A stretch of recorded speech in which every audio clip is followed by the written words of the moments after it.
So hello everyone, कैसे हैं आप सब? In this particular video, we are going to discuss all the numericals that are applicable for our exams. A to Z जितने भी numerical topics हैं हमारे syllabus में, उसे मैं पूरा बेस से यहाँ पे समझाने वाला हूँ। और इस पूरे वीडियो में हम लोग almost 25 to 30 different types of sums भी करेंगे, सॉल्व करेंगे इस वीडियो में। मैं सिखा भी दूंगा और करवा भी दूंगा, ताकि जो जीरो पे भी है उसे भी पूरा सम्स का पोर्शन इस वीडियो से कवर हो जाए। आपको लगभग 15 मार्क्स न्यूमेरिकल से आते हैं, थोड़ा अप डाउन हो सकता है, लगभग 15 मार्क्स न्यूमेरिकल से आएंगे, तो उसकी तैयारी हम लोग करते हैं। ठीक है, अगर आपके पास ये नोट्स है तो आप इसे प्रिंट करा के बैठिए। अगर आपके पास ये नोट्स नहीं है तो आप मेरे ऐप के फ्री स्टडी मटेरियल सेक्शन में न्यूमेरिकल ओनली नाम से ही आपको मिलेगा, फ्री स्टडी मटेरियल सेक्शन से आप इसे एक्सेस कर सकते हैं। ऐप का लिंक डिस्क्रिप्शन बॉक्स में। Without wasting any time, let us get started. ठीक है, पहला चैप्टर हम लोग डिस्कस कर रहे हैं इलास्टिसिटी ऑफ डिमांड। एक न्यूमेरिकल यहां से एक्सपेक्टेड रहता है। जो भी मैं बात करूंगा वो only numerical point of view से करूंगा। मैं यहाँ थियोरी नहीं समझा रहा, मैं सिर्फ न्यूमेरिकल कैसे करना है उसकी बातें करूंगा। तो आप क्या याद रखोगे इस टेबल से? पहली चीज, आप डिग्रीज का नाम याद रखोगे, और दूसरी चीज उनकी वैल्यू याद रखोगे। क्या होगा, आप देखोगे आपको सम सॉल्व करने को मिलेगा, और मान लो, जस्ट अज्यूम कि आपका इलास्टिसिटी ऑफ डिमांड जो आपने फाइंड किया, इलास्टिसिटी ऑफ डिमांड, उसकी वैल्यू आई 2.25। कितनी वैल्यू आई? 2.25। आपसे पूछा जाएगा बताओ ये नेचर क्या है, इसकी डिग्री क्या है, क्या बोलोगे, इसको नाम क्या दोगे इस इलास्टिसिटी को? तो देखो, ये 2.25 जो है ग्रेटर देन 1 है, और ग्रेटर देन 1 होने से हम उसे रिलेटिवली इलास्टिक के कैटेगरी में डालेंगे, फोर्थ कैटेगरी में डालेंगे। मान लो हम लोग सम सॉल्व करते और हमारा आंसर, इलास्टिसिटी ऑफ डिमांड, मान लो हम लोग सम सॉल्व करते और हमारा आंसर 0.3 आता। अगर हमारा आंसर 0.3 आता तो it is less than 1। Less than 1 होने से वो सेकंड कैटेगरी में आ जाएगा। तो समझ रहे हो, हमें 1 मार्क्स का फर्क पड़ सकता है यहाँ पे, अगर एग्जामिनर हमारी नॉलेज टेस्ट करना चाहे तो बस इस रीजन से आप पहले दो कॉलम्स को याद करके रखिएगा न्यूमेरिकल पॉइंट ऑफ व्यू से। अब आते हैं कि सम सॉल्व कैसे करना है हमें एग्जाम में। देखो, मैंने जो टेक्निक यहाँ पे डिजाइन किया है, आप में से कुछ लोग पहले से मेरे से सीख रहे हैं, कुछ लोग न्यूली ज्वाइन किए हैं। मैं सबको यही कहूंगा कि आप इसी टेक्निक से सम सॉल्व करना, इससे कभी मिस्टेक नहीं होगा। मैंने आज तक आईसीएसई एंड सीबीएसई में आए हुए सारे क्वेश्चंस को टेस्ट करके देखा है। जो मैंने ये फॉर्मूला डिजाइन किया है, इसमें सारे सम सॉल्व हो जाते हैं, इजी से लेके डिफिकल्ट टॉपिक्स तक सब इसमें सॉल्व हो सकते हैं। तो आपको अगर आता है तो वेरी गुड, जिन लोग ने मेरे से पहले से पढ़ रखा है। बट अगर आप पहली बार वीडियो देख रहे हो, न्यू आए हो मेरे पास, तो भी ट्रस्ट दिस, मैं आपको अभी सिखा भी दूंगा और करवा भी दूंगा। इससे आपका सम कभी रॉन्ग नहीं होगा। कैसे सॉल्व करना है? देखो, सबसे पहली बात, अभी पूरा नजर यहां पे रखेंगे। सबसे पहली बात, हमें ये टेबल बनाना आना चाहिए। Number one thing, we should know how to make this table, and बहुत सिंपल है। अगर आप टेबल देखोगे तो इसमें एक प्राइस का रो है, एक क्वांटिटी का रो है, एक ओल्ड प्राइस, एक चेंज इन प्राइस, एक न्यू प्राइस, बस। ठीक है, हमें इस तरीके से टेबल कंस्ट्रक्ट करना है। अभी ज्यादा बात नहीं करेंगे, सम सॉल्व करने में ज्यादा प्रैक्टिस होगा। और second thing, we need to remember this formula. तो बस टेबल बनाना आना चाहिए, फॉर्मूला आना चाहिए, हमारा सम सॉल्व हो जाएगा। अभी मैं आपको डायरेक्टली सम पे लेके चलूंगा, कुछ बातें और यहां लिखी है, वो सम करते करते इसको डिस्कस करेंगे, तो फिर ज्यादा माइंड में जाएगा। राइट, सम करते करते इसको डिस्कस करेंगे तो फिर ज्यादा माइंड में जाएगा। अभी के लिए सम शुरू करने से पहले दो चीज बस याद रखना, टेबल बनाना आना चाहिए और ये फॉर्मूला याद होना चाहिए, टेबल एंड फॉर्मूला। चलिए, आप ही के बोर्ड एग्जाम में आया हुआ एक क्वेश्चन मैंने यहां पे उठाया है। 3 मार्क्स का ये क्वेश्चन पूछा गया था।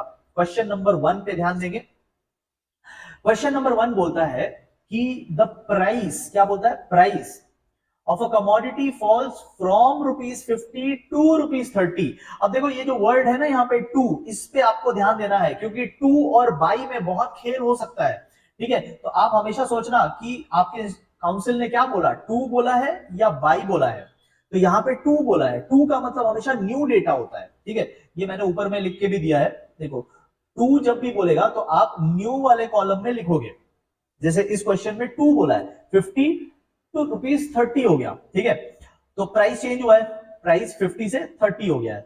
तो हम लोग यहाँ कॉलम, पहले टेबल प्रिपेयर कर लेते हैं। एक प्राइस का रो बनेगा, एक क्वांटिटी का रो बनेगा। ठीक है, एक ओल्ड डेटा रहेगा, एक चेंज और एक न्यू डेटा रहेगा। ये हमारी टेबल बन गई। अब हमें फिलअप करना है, ठीक है, तो आइए फिलअप करते हैं। 50 was the old price, 30 is the new price, तो 50 ओल्ड था एंड 30 न्यू था। अब आप बताओ कितने का फॉल आया, 20 रुपीज का फॉल आया, तो आप लिख दोगे -20, चेंज इज -20, बस इसको फिल करना है, ठीक है। उसके बाद resulting in an increase of purchase, यानी डिमांड बढ़ गया, ऑब्वियस सी बात है, प्राइस घटेगा तो डिमांड बढ़ेगा। कितना, 200 से 220 हो गया। अगेन यहां पे भी उन लोगों ने टू वर्ड का यूज किया है, तो टू जब भी बोलेगा मतलब न्यू डेटा देना है, तो old was 200 and now it is 220। सो कितने से चेंज हुआ, 20 से चेंज हुआ, +20। तो ये टेबल मैंने भर लिया, अब मुझे सिर्फ फॉर्मूला लगाना है। तो फॉर्मूला क्या है, elasticity of demand is equal to change in quantity divided by change in price multiplied by original price divided by original quantity। ये सारे डिटेल मुझे टेबल से मिल जाएंगे।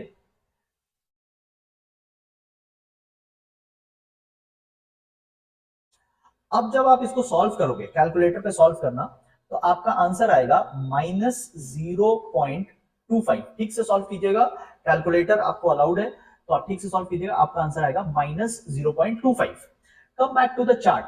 अब ये चार्ट पे आओ और देखो क्या इलास्टिसिटी की वैल्यू माइनस में हो सकती है क्या। यहां पे 5 वैल्यूज आपको दिख रहे हैं, 0 इज द लोएस्ट वैल्यू। 0 से स्टार्ट होता है, बढ़ते बढ़ते बढ़ते बढ़ते इन्फिनिटी तक जा रहा है, 0 से नीचे तो हो ही नहीं रहा है, मतलब नेगेटिव में तो हो नहीं सकता। बट हमारा आंसर नेगेटिव में आया है, हमारा आंसर आया है -0.25। देखो, -0.25, दिस इज आवर आंसर। तो अभी क्या करेंगे, हमारा आंसर जो है वो तो नेगेटिव में आ गया ना, तो क्या करेंगे, देखो मैंने यहाँ पे नोट एक दे रखा है कि the negative sign only shows inverse relation between price and demand. ये हमें नोट लिखना पड़ेगा, ठीक है। तो आप क्या करोगे, जब आपका आंसर नेगेटिव में आ जाए तो आप नोट लिखोगे। एक सेकेंड,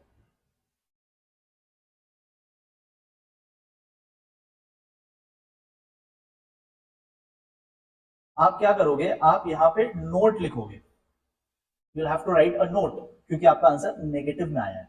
तो आप नोट लिखोगे, नोट में क्या लिखोगे, एग्जैक्टली यही सेंटेंस लिख दोगे जो मैंने ऊपर में हाईलाइट किया है, the negative sign only shows inverse relation between price and demand.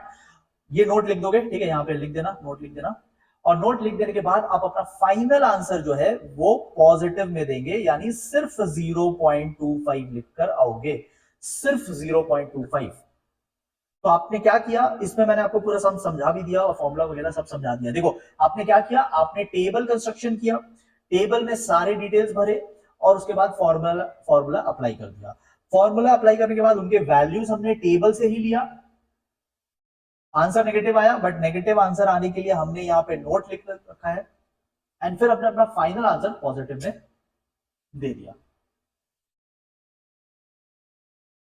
अब देखो आपके साथ एग्जाम में कैसे गेम खेले जा सकते हैं। Question number 2 and question number 3 दोनों बोर्ड एग्जाम में आए हुए क्वेश्चन है। दोनों में क्या डिफरेंस है कि दोनों, अच्छा सिमिलैरिटी क्या है दोनों में, दोनों में सिमिलैरिटी ये है कि इलास्टिसिटी की वैल्यू गिवन है, इलास्टिसिटी की वैल्यू गिवन है। यहां पे देखो इसमें भी -2 गिवन है, प्राइस इलास्टिसिटी बता दिया, और इसमें भी अगर आप देखोगे तो price elasticity of demand is 1 बता दिया। अब आप बताओ मुझे डिफरेंस क्या है दोनों में। डिफरेंस ये है कि एक बार नेगेटिव बताता है, एक बार पॉजिटिव बताता है, तो वो खेल करता है आपके साथ और आप फंस सकते हो इसमें, और फंसते हैं बच्चे। वो दोनों सम्स में सिमिलैरिटी क्या है कि दोनों में इलास्टिसिटी गिवन है, ऊपर वाले सम में भी इलास्टिसिटी गिवन है, नीचे वाले सम में भी इलास्टिसिटी गिवन है, बट एक बार नेगेटिव सिंबल के साथ गिवन है और दूसरी बार पॉजिटिव वैल्यू गिवन है। बहुत बड़ा फर्क पड़ जाएगा आपके क्वेश्चन में इससे। अब देखो मैं कैसे सॉल्व करता हूं और क्या क्या इसमें मैं आपको डायरेक्शन देता हूं, ध्यान से देखो। पहले क्वेश्चन नंबर 2 को अटेम्प्ट करते हैं। तो पहले अपना हम लोग टेबल बना लेते हैं। आइए अब डिस्कस करते हैं। तो यहां पे बोल रहा है द क्वांटिटी डिमांडेड, तो क्वांटिटी की बात वो लोग पहले कर रहे हैं। At a price of ₹40, sorry at a price of ₹10 is 40 units. तो 10 रुपए में 40 यूनिट बिक रही है, 10 रुपए प्राइस हो गया, 40 यूनिट्स क्वांटिटी हो गया। इलास्टिसिटी ऑफ डिमांड इज -2, ठीक है, कोई दिक्कत नहीं है। प्राइस फॉल्स बाय, ये वर्ड पे ध्यान देना, बाई का मतलब क्या होता है, बाई का मतलब होता है चेंज, टू होता तो न्यू, बाई है तो चेंज, तो प्राइस फॉल बाई -2 हो जाएगा, ठीक है, तो चेंज -2 का आया। अब 10 रुपीज था, फॉल हो गया 2 रुपए से, तो अब 8 रुपीज हो गया होगा।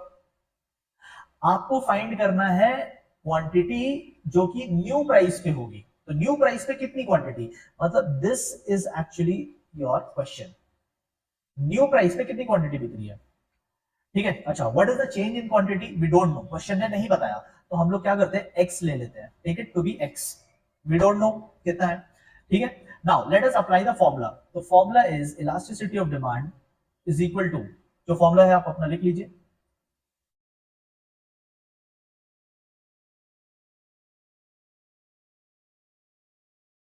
राइट। अब हमें क्या है कि इलास्टिसिटी की वैल्यू गिवन है, जो कि क्वेश्चन में देखो मैंने रेड से मार्क कर रखा है, -2, इलास्टिसिटी उन्होंने खुद ही बता दिया -2, बाकी सारे वैल्यूज हम लोग टेबल से ले लेंगे, ठीक है। तो ये सारे वैल्यूज हमने टेबल से ले लिया। अब आप इसको सॉल्व करके x की वैल्यू निकालना, दोनों साइड नेगेटिव सिंबल कैंसिल हो जाएगा, negative negative both side cancel हो जाएंगे। अब आप इसको सॉल्व करके x की वैल्यू निकाल लो, सो x की वैल्यू 16 आ रही है, 16, यानी यहां पे x इज इक्वल टू 16। अब प्राइस अगर फॉल हुआ है तो क्वांटिटी राइज हुआ होगा, so old was 40, the rise is 16, वैसे यहाँ पे लिखा हुआ भी है द क्वांटिटी, नहीं लिखा है, बट ठीक है, कॉमन सेंस की बात है, प्राइस घटा है तो लॉ ऑफ डिमांड के अकॉर्डिंग डिमांड बढ़ना चाहिए।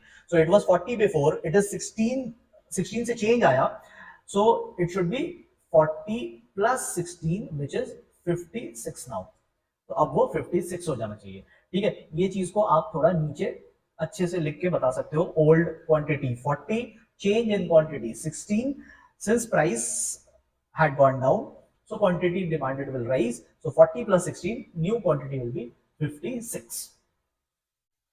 अब आएगा ट्विस्ट क्वेश्चन नंबर 3 में, क्योंकि उन्होंने आपके साथ एक गेम खेला है।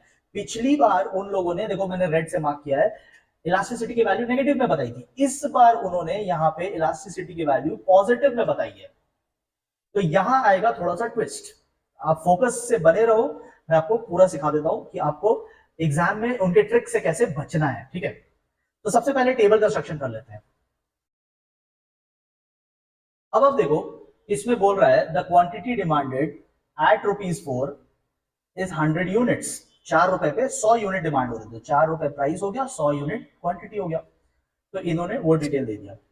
प्राइस राइजेस, और प्राइस राइज कितना हुआ है वो नहीं बताया, बट प्राइस राइजेस बोल रहा है, और डिमांड फॉल्स 2। अब देखो यहाँ पे वर्ड आ गया 2, तो 2 जब भी होता है इसका मतलब होता है न्यू, न्यू का डिटेल दे रहे हैं।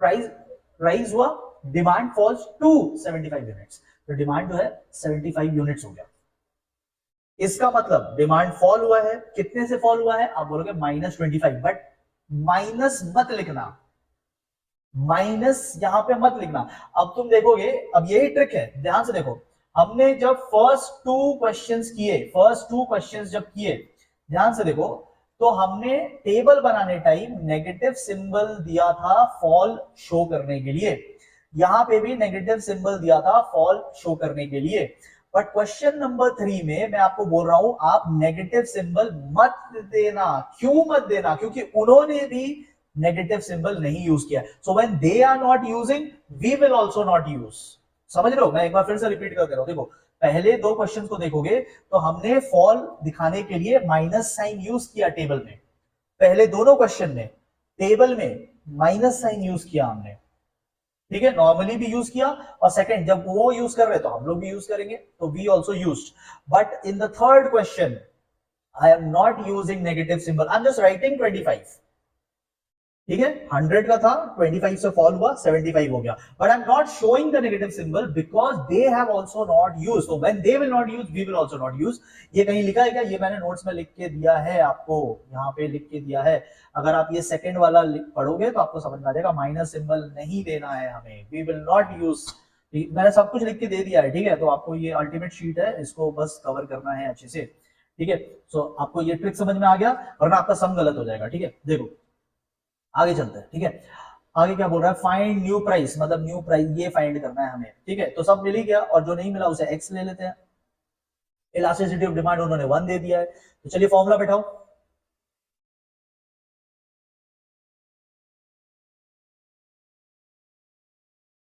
ठीक है, सारे वैल्यूज आप पुट करते हैं।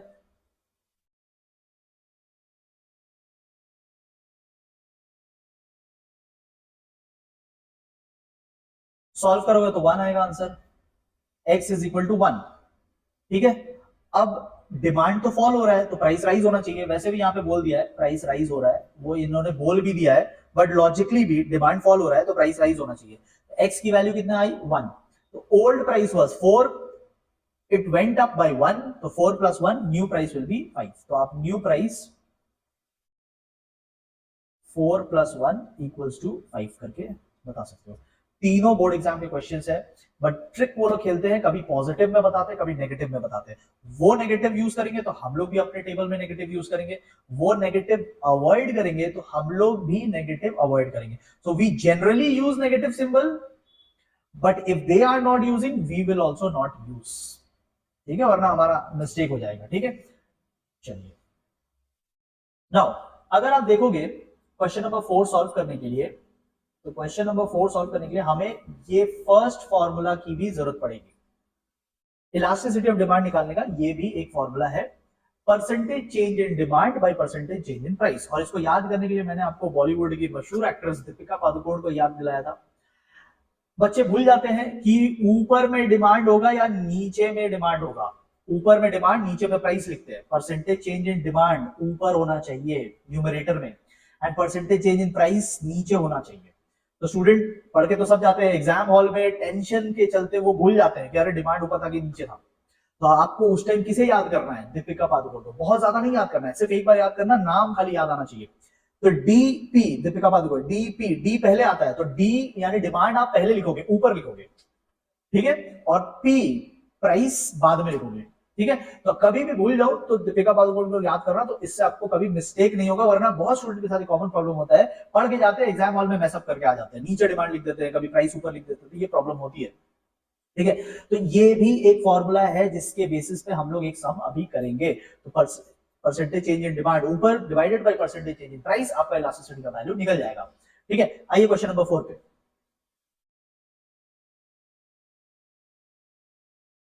सो क्वेश्चन नंबर 4 आपको अगेन इलास्टिसिटी की वैल्यू गिवन है। ठीक है, price, this will B price. ठीक है, प्राइस, प्राइस इंक्रीजेस बाय 10%, वो भी दिया हुआ है, और क्वांटिटी डिमांडेड यूनिट्स में गिवन है, परसेंटेज में नहीं गिवन है। तो कोई बात नहीं, हम लोग इसको सॉल्व करते हैं, देखते हैं कैसे सॉल्व होगा। सो ईडी यानी elasticity of demand is equal to, since यहां परसेंटेज की बात हो रही है तो परसेंटेज वाला फॉर्मूला लगा लेंगे, परसेंटेज चेंज इन डिमांड। ठीक है, दीपिका पादुकोण याद रखना, ऊपर में D, divided by percentage change in price. ठीक है, वैल्यू पुट कर लेते हैं, तो वैल्यू पुट करते हैं। ईडी की वैल्यू 0.5 है, दे हैव ऑलरेडी गिवन 0.5।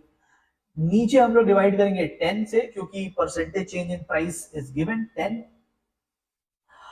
अब परसेंटेज चेंज इन डिमांड कैसे निकाले? तो देखो, परसेंटेज चेंज निकालने का हमें क्लास 6 में मैथ्स में ये फॉर्मूला बताया गया था, बट कोई दिक्कत नहीं है, अगर आप भूल भी गए हो तो कोई दिक्कत नहीं है, मैं अभी आपको याद दिला देता हूं।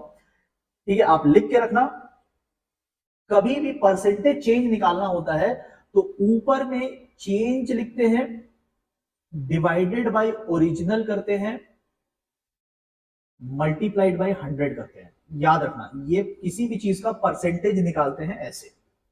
हमें तो परसेंटेज चेंज निकालना है, तो चेंज बाय ओरिजिनल इनटू 100। ठीक है, ओके, तो 10 को मैं क्रॉस मल्टीप्लाई कर देता हूं तो ये 5 हो जाएगा। ठीक है, समझे मैंने क्या किया? 10 को क्रॉस मल्टीप्लाई कर दिया, मतलब ये इधर ले गया मैं, तो 10 से मल्टीप्लाई हो गया तो ये 5 हो गया। तो बचा क्या? Change. What is the change? आप देखो यहां पे बोल रहा है चेंज है 5 units, 5 units divided by original, original पता ही नहीं है, क्वेश्चन में बताया नहीं है ओरिजिनल, इनटू 100। अब आप इसको सॉल्व करोगे तो आपका ओरिजिनल वैल्यू आएगा 100। ठीक है, इसको सॉल्व करना, so original will be 100 units. इसको सॉल्व कर लेना, ठीक है। तो original will be 100 units. This is our answer. हमसे पूछा था इनिशियल क्वांटिटी, इनिशियल का मतलब है शुरू में, ओरिजिनल, ओरिजिनल पूछा था, तो ये हमारा ओरिजिनल आ गया। तो ज्यादा कुछ नहीं है, बस ये एक ट्रिक लगाना था, ठीक है। ये एकदम हाईएस्ट लेवल का क्वेश्चन आ सकता है, अगर आया तो वो भी मैंने आपको करा दिया। ओके, नेक्स्ट क्वेश्चन जो है वो इनकम इलास्टिसिटी पे है, प्राइस इलास्टिसिटी नहीं, बट ये भी बोर्ड एग्जाम में एक बार आया था, ठीक है। आप जो मैं दिखा रहा हूं ना स्क्रीन पे, बस उसी को देखना, आगे पीछे दूसरी चीजों को मत देखो, इससे डिस्ट्रैक्शन होता है, ठीक है। उन पे बाद में बात करेंगे। तो इनकम इलास्टिसिटी निकालने का भी सेम फॉर्मूला है, elasticity of demand is equal to, same formula है, प्राइस की जगह इनकम आ जाएगा। तो percentage change in demand divided by percentage change in income, ठीक है। दोनों आपको क्वेश्चन में गिवन है वैल्यू, आपको स्ट्रेट फॉरवर्ड आंसर आ जाएगा। Demand increases by 50%, income increases by 75, तो आपका आंसर 2/3 यानी 0.67 ऐसा आ जाएगा, ठीक है। सिंपल, आप देखोगे सेम फॉर्मूला है, both these formula are exactly the same. एक में प्राइस से रिलेटेड है तो हम लोग नीचे प्राइस लिखे थे, एक में इनकम से रिलेटेड है तो हम लोग नीचे इनकम लिखेंगे, फॉर्मूला वैसे सेम है। अब देखो मैंने एक नोट दिया है क्योंकि ये क्वेश्चन भी आया था, ठीक है। 2017 में ऐसा क्वेश्चन आया था। क्या आया था, देखो, एक से ज्यादा प्रोडक्ट दे देते, दो प्रोडक्ट दे देते, ए एंड बी, दोनों के डिटेल्स आपको मिल जाएंगे क्वेश्चन में, और बोलेगा दोनों की इलास्टिसिटी निकालो, मतलब प्रोडक्ट ए का भी इलास्टिसिटी निकालो, प्रोडक्ट बी का भी इलास्टिसिटी निकालो, और पूछेंगे कि कौन ज्यादा इलास्टिक है, which one is more elastic. तो सिंपली याद रखना, हायर द वैल्यू, यहां पे मैंने लिख रखा है आपके नोट्स में, जिसका हायर वैल्यू रहेगा वो ज्यादा इलास्टिक रहेगा। मतलब सपोज आपने ए का इलास्टिसिटी निकाला 0.5 और बी का इलास्टिसिटी निकाला 1.7, तो कौन ज्यादा इलास्टिक है, बी ज्यादा इलास्टिक है, बिकॉज बी की वैल्यू ज्यादा है। तो दोनों की इलास्टिसिटी सेपरेट सेपरेट निकालनी है, जिसकी वैल्यू ज्यादा आएगी वो मोर इलास्टिक, जिसकी कम आएगी वो इन इलास्टिक, ठीक है। तो मैं वो सम नहीं करा रहा हूं, मैं आपको नोट में वो चीज बता दिया हूं, क्योंकि करना न्यूमेरिकल वैसे ही है जैसे अभी किया, that's it. Okay, expenditure method, वैसे तो इसमें न्यूमेरिकल टेस्ट करने की बात नहीं है, लेकिन केस स्टडी फॉर्म में इसको जरूर पूछा जा सकता है, ठीक है। तो न्यूमेरिकल, प्रॉपर न्यूमेरिकल में तो नहीं आएगा, बट थोड़ा केस स्टडी के फॉर्मेट में आ सकता है। तो देखो मैं एक बार आपको बता देता हूं, टोटल एक्सपेंडिचर का मतलब क्या होता है। टोटल एक्सपेंडिचर मतलब आपने टोटल कितना खर्चा किया। ये निकलता कैसे है, ये निकलता है प्राइस इंटू क्वांटिटी। जैसे कि आप मार्केट में गए लेस खरीदने, तो आपने 10 रुपीज वाले लेस खरीदे, 10 रुपीज वाले लेस खरीदे, बट कितने, आपने 6 पैकेट्स खरीदे, तो क्वांटिटी वाज 6, तो आपने 10 रुपए के 6 पैकेट खरीदे, तो आपका टोटल खर्चा कितना हो गया, आपका टोटल खर्चा 60 रुपीज हो गया। इसे आप कहोगे टोटल एक्सपेंडिचर, तो आपका टोटल खर्चा वाज 60। अब टोटल एक्सपेंडिचर आपको ये लिख भी, वैसे तो यहां लिखा हुआ है, बट आप, तो अब हमें क्या देखना है, हमें देखना है कि टोटल एक्सपेंडिचर प्राइस के साथ साथ जा रहा है या प्राइस के ऑपोजिट जा रहा है। अगर ऑपोजिट गया तो इलास्टिक बोलेंगे, अगर साथ साथ गया तो इन इलास्टिक बोलेंगे, और अगर चेंज नहीं होता तो यूनिट।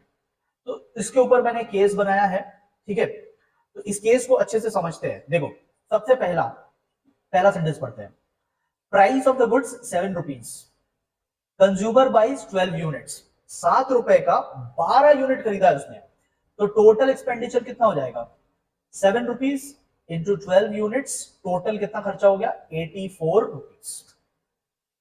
आगे प्राइस फॉल्स, प्राइस क्या हुआ है, फॉल हो गया है, ठीक है। तो प्राइस फॉल हुआ है, ये आप याद रखिएगा, प्राइस नीचे की तरफ गया है, ओके। कितना, 6 रुपीज, तो total expenditure is equal to 6 into कितना क्वांटिटी वो नहीं बताया, बट टोटल एक्सपेंडिचर डायरेक्टली आपको बोल दिया 72 रुपीज हो गया, तो टोटल एक्सपेंडिचर इज 72। तो 6 रुपए करके कितना यूनिट्स खरीदोगे कि 72 हो जाए, तो 72 डिवाइडेड बाय 6 कर लेना, तो आपको 12 यूनिट्स आ जाएगा, ठीक है। अच्छा, तो अब आपको बताना है कि इलास्टिसिटी क्या है। तो आप देखो टोटल एक्सपेंडिचर पहले के कंपैरिजन में फॉल हो रहा है, right? Total expenditure was 84 in the first case, but after the price reduction, the total expenditure is 72. तो प्राइस भी फॉल हुआ और टोटल एक्सपेंडिचर भी फॉल हुआ। जब दोनों एक जैसे जाते हैं, एक डायरेक्शन में जाते हैं, तो हम लोग इन इलास्टिक कहते हैं। इन इलास्टिक, जब दोनों सेम डायरेक्शन में जाए, ये भी फॉल हो रहा है प्राइस और टोटल एक्सपेंडिचर भी फॉल हो रहा है, both of them are falling या both of them are rising, if both of them are going together, तो आप इन इलास्टिक कहोगे। ऑपोजिट ऑपोजिट हो जाता, एक गिर रहा है दूसरा उठ रहा है, तो आप इलास्टिक कहते हैं। और अगर कोई चेंज ही नहीं होता, 84 का 84 रह जाता, तो आप यूनिट कहते हैं। सो अगर केस बना के पूछा तो मैक्सिमम आपको ऐसे पूछ सकता है। आइए हम लोग अपना नेक्स्ट चैप्टर शुरू करते हैं, थ्योरी ऑफ कंज्यूमर बिहेवियर। अब इसमें हमें सम किस में आ सकता है, आपको पूछ सकता है कि अगर कंज्यूमर सिंगल कमोडिटी खरीद रहा है, ऊपर हेडिंग पढ़ो क्या है, सिंगल कमोडिटी, यानी कंज्यूमर एक प्रोडक्ट खरीद रहा है, लेट्स से चॉकलेट्स, तो उसे कितने चॉकलेट्स खरीदने चाहिए सो दैट उसे मैक्सिमम सेटिस्फैक्शन मिलेगा। अब मैं एक चीज बताता हूं, आप ना ये वाला फॉर्मूला यूज करना, ठीक है? मैं आपको एक चीज बता रहा हूं, अगर क्वेश्चन में थोड़ा सा भी ट्विस्ट है ना, तो आपको यही फॉर्मूला बचाएगा। एक और फॉर्मूला है जो जनरली टीचर्स यूज करते हैं, वो है सिंपल सा formula, that MU of the product should be equal to price of the product. ये आपने फॉर्मूला देखा होगा, ये ना बहुत कम जगह यूज हो सकता है, ठीक है? दिस इज नॉट सेफ, ये सेफ फॉर्मूला नहीं है, बहुत रिस्की हो जाएगा, ठीक है? काउंसिल ने अगर थोड़ा सा भी ट्रिक लगा दिया ना, आप फंस जाओगे। तो ये वाला जो फॉर्मूला है ना, मैं बोलूंगा इसको अवॉइड कीजिए। मैं जो फॉर्मूला यहाँ पे करा रहा हूं, ये फॉर्मूला फुल प्रूफ है, कभी फंसोगे नहीं इसमें। करना क्या है, जो फॉर्मूला कर रहे थे बस उसी के नीचे divided by MU of money कर देना है, बस इतना सा काम कर दो। MU of x equals to price of x, तो कर ही देते, बस आपको क्या करना है, एक नीचे में एक चीज ऐड करना है, divided by MU of money, आप सेफ हो जाओगे। This formula is safer. आइए मैं आपको करके दिखाता हूं एक सम, ठीक है? तो यहाँ पे क्वेश्चन गिवन है और क्वेश्चन में बोल रहा है कि आप फाइंड करो कि कंज्यूमर को कितने यूनिट्स बाय करने चाहिए, how many units should a consumer buy to maximise satisfaction. आपको यूनिट्स गिवन है, MU भी गिवन है, प्राइस 20 रुपीज है। अब आपको केस 1 और केस 2 बनाकर बोला है कि आप सॉल्व करके दिखाओ। तो केस 1 में MU ऑफ मनी, देखो MU ऑफ मनी क्वेश्चन में मेंशन हो भी सकता है, नहीं भी हो सकता है, most of the time mention नहीं रहता है, इसीलिए आप ये वाला फॉर्मूला यूज करके निकल लेते हो। लेकिन अगर मेंशन हो गया तो आप फंस भी सकते हैं, इसीलिए मैं बोलूंगा अवॉइड दिस फॉर्मूला, अवॉइड कीजिए, use this one, use this formula. मैं बताता हूं कैसे, देखो कंडीशन क्या है, केस 1 सॉल्व कर रहे हैं, ठीक है? Case 1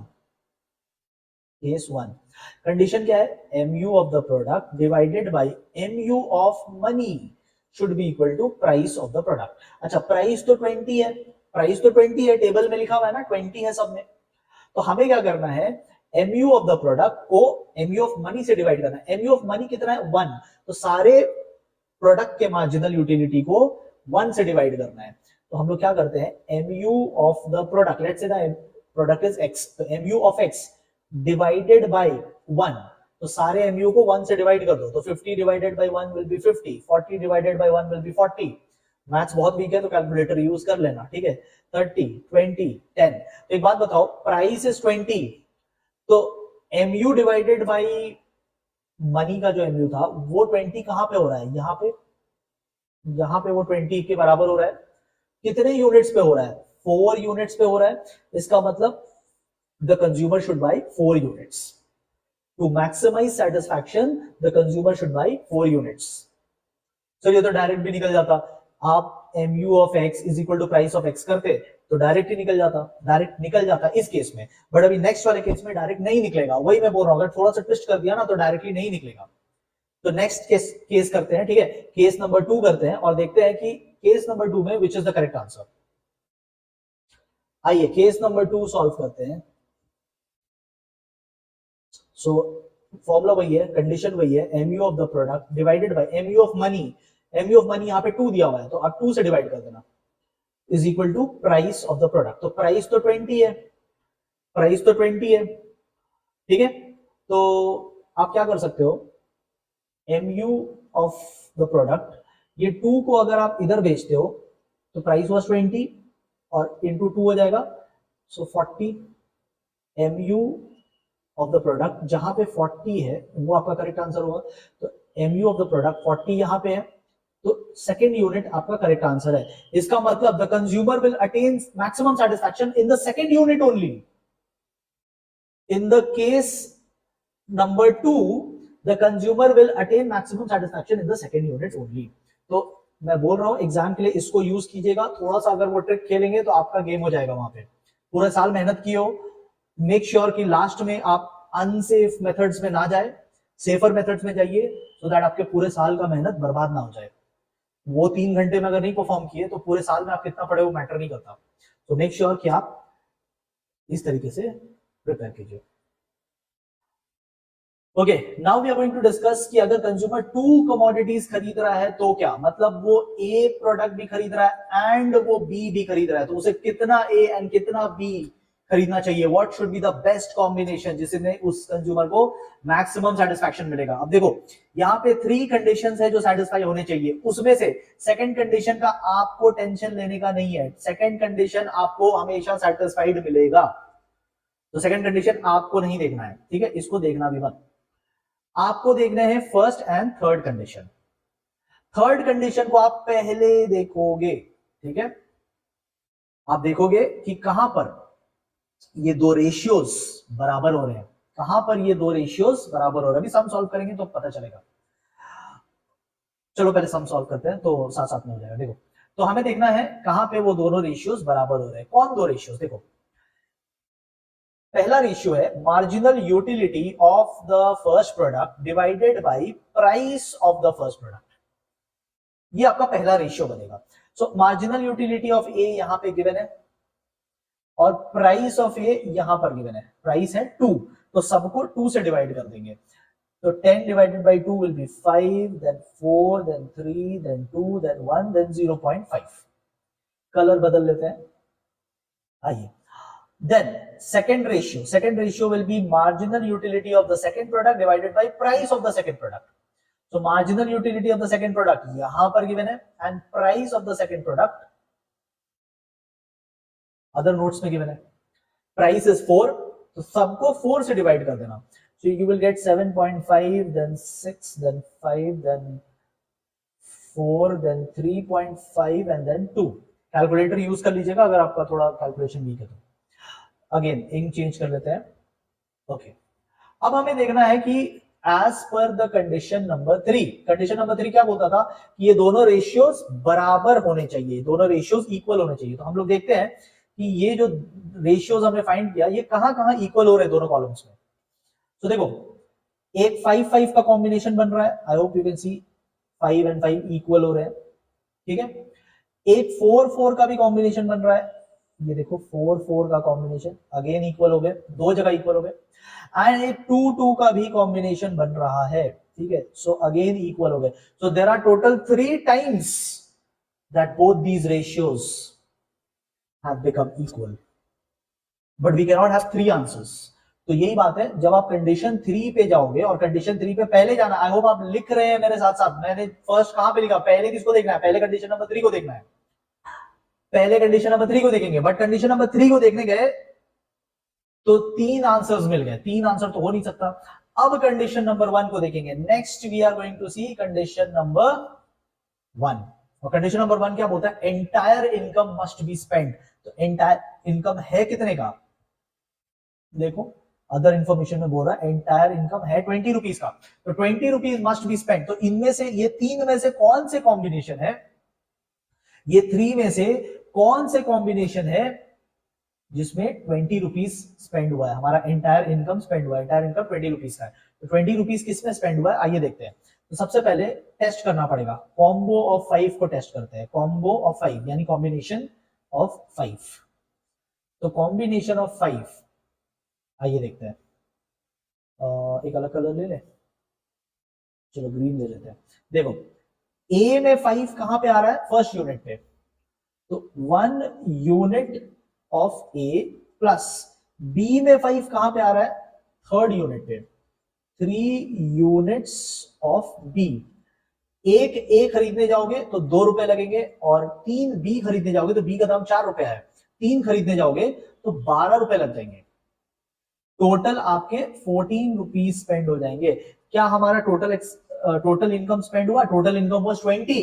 did we spend 20? No, so this is not the correct combination. Next हम लोग चलते हैं, कॉम्बो ऑफ 4 को देखते हैं।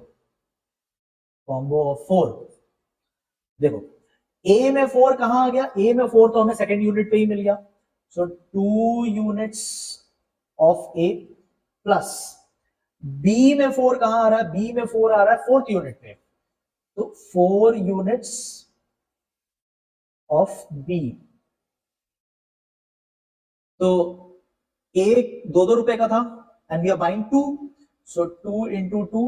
बी 4 रुपए का था एंड वी आर बाइंग 4, तो 4 इंटू 4, तो दिस विल बी 4 प्लस 16, तो हमारा 20 रुपीज स्पेंड हो गया। क्या हमारा टोटल इनकम 20 था? यस। क्या हमने 20 स्पेंड किया सेकंड कॉम्बिनेशन में? यस। तो हमारा आंसर यही होगा, क्योंकि condition number 1 and condition number 3 दोनों यहां सेटिस्फाई हो गए। कंडीशन नंबर 2 तो ऑलवेज सेटिस्फाइड रहता है, 1 एंड 3 का हमें टेंशन लेना है, तो 1 एंड 3 दोनों कंडीशंस यहां पे सेटिस्फाई हो गए। In fact all the conditions are being satisfied, we don't even have to test this one. ये जो थर्ड कॉम्बिनेशन है ना, अब इसमें जाने की भी जरूरत नहीं, क्योंकि हमें अपना आंसर मिल गया है। आप होमवर्क के लिए ट्राई करके देख सकते हो, थर्ड वाले में आपका आंसर जो है वो 20 से ज्यादा हो जाएगा। मतलब 20 रुपए है आपके पास, बट आपको 20 रुपए से ज्यादा स्पेंड करना पड़ेगा, विच इज नॉट पॉसिबल। तो आंसर एक ही हो सकता है, we have already got that answer, so no need to go ahead. ठीक है, आपको आंसर में क्या बोलोगे? कितना यूनिट्स ए कितना यूनिट्स बी खरीदना है? तो आप बोलोगे we have to buy 2 units of A and 4 units of B to be in the maximum satisfaction position. So numerical इस चैप्टर से यही है। Okay, now a very very important chapter, cost and revenue analysis. तो इसके हम लोग formulas को भी नोट डाउन करेंगे, कुछ न्यूमेरिकल रिलेटेड और नोटिंग्स होगी, वो मैं साथ साथ में कराते चलूंगा। और जितना सम मैं यहाँ पे करा रहा हूँ, मेक श्योर कि आप इसको एक बार अपने से प्रैक्टिस कर लीजिएगा। एग्जाम में नंबर बदल के आएगा, बट वैरायटी कुछ नए नहीं मिलेगा आपको।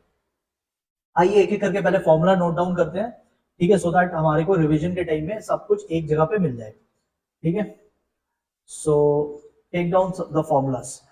अभी देखो, टोटल कॉस्ट कैसे निकल सकता है? एक अपने फैमिली से निकलेगा, total cost will be TFC plus TVC, तो ये तो टोटल वाली ही फैमिली से निकला। एक ये निकल सकता है एवरेज से भी, कैसे निकलेगा?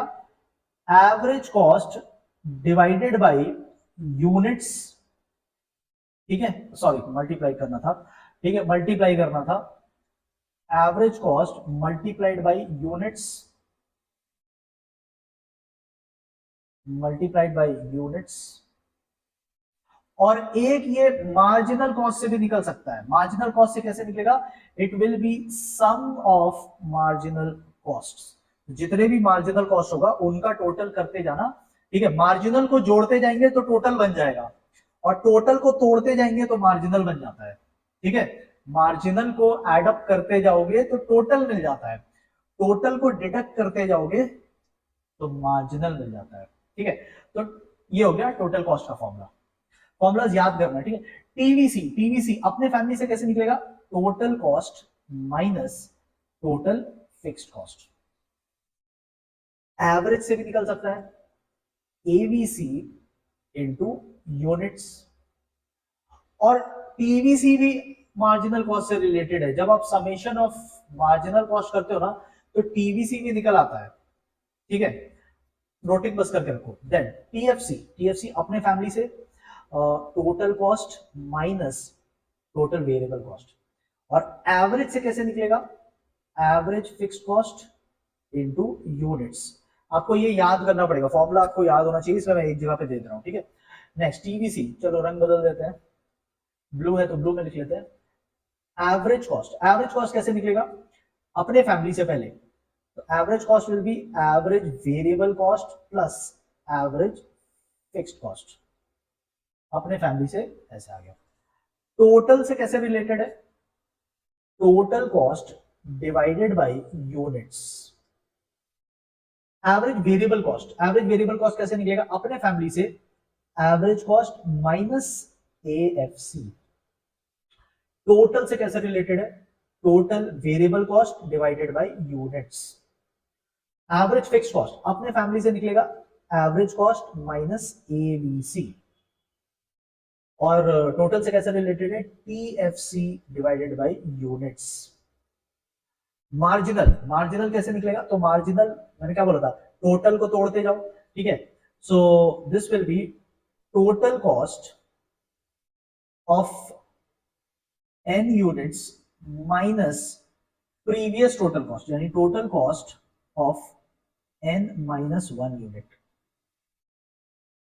सम करके तो बेटर समझ में आएगा, ठीक है। एक और फॉर्मूला है इसका, change in total cost divided by change in units. तो आप इसको बस याद करके रखिए, ठीक है, और याद कर लेना, ज्यादा टाइम नहीं लगेगा, 5 मिनट लगेगा, फिर प्रैक्टिस करते करते अपने आप याद हो जाएगा, ठीक है। ओके, ये याद रखना नोट नंबर 1, थोड़ा नोट नंबर 1 पे ध्यान दो।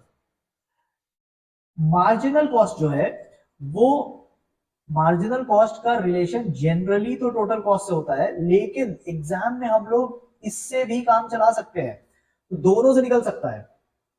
पीसी से तो निकलता है, ये तो दुनिया जानती है, बट पीवीसी से भी निकल सकता है, तो इसका थोड़ा ध्यान रखेंगे, ठीक है। तो वो है नोट नंबर 1। नोट नंबर 2 थोड़ी देर बाद समझाऊंगा, ठीक है, एक बार में इतना चीज जाना ठीक नहीं है। आइए एक सम करते हैं, उसके बाद समझ आएगा। तो देखो यहां पे मैंने एक सम बनाया है जिसमें आपको ऑल कॉस्ट मैंने बोला है फाइंड करने को, तो सारा ही कॉस्ट निकालते हैं, एक बार में कहानी खत्म करते हैं। तो देखो हमें क्या गिवन है, हमें गिवन है टोटल कॉस्ट, आप देखोगे टोटल कॉस्ट गिवन है, but at 0 units total cost is 75। Formula please याद करने के बाद ही ये वीडियो देखना, ठीक है। आई एम अज्यूमिंग कि आप पॉज करके फॉर्मूला याद कर लिए हो, और फॉर्मूला याद करने के बाद ये पार्ट देख रहे हो, ठीक है, बिकॉज ये पूरा फॉर्मूला का खेल है। If you learn the formula properly तो ये हो जाएगा, कोई ट्रिक नहीं है, फॉर्मूला है, कोई ट्रिक नहीं है, विच इज गुड। कितना ट्रिक खेलोगे लास्ट क्लास में, सिंपल है, फॉर्मूला याद कर लो, हो जाएगा। सो प्लीज थोड़ा सा फॉर्मूला याद करना, उसके बाद फिर इसको देखो, कोई दिक्कत नहीं है। तो ऑल कॉस्ट निकालना है ना।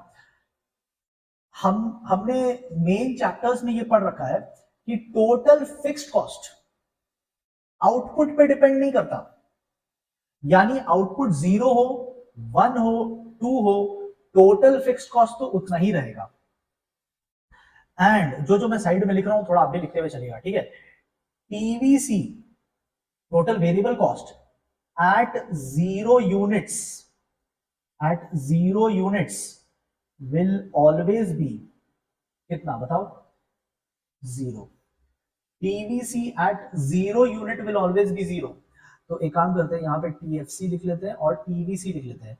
TVC 0 यूनिट्स पे कितनी होगी, 0। इसका मतलब टोटल कॉस्ट में जो भी 75 है वो पूरा का पूरा कॉम्बिनेशन TFC का है, और एक भी आपको टीएफसी मिल गया तो सारे के सारे टीएफसी सेम रहते हैं, टीएफसी का भी चेंज नहीं होता है, वो फिक्स्ड रहता है, नाम नहीं है फिक्स्ड, वो फिक्स्ड रहता है, वो वैरी नहीं करेगा, वेरिएबल नहीं है। अब बताओ टोटल कॉस्ट 95 है, सेकंड वाला मतलब ये वाला, इसकी बात कर रहा हूं, टोटल कॉस्ट 95 है जिसमें से 75 फिक्स्ड है, तो वेरिएबल कंपोनेंट कितना हो गया, दोनों का डिफरेंस कैलकुलेटर पे कर लेना, 20। नेक्स्ट टोटल कॉस्ट 110 है, टीएफसी इज 75, तो रिमेनिंग कंपोनेंट कितना हो गया, 35 टीवीसी।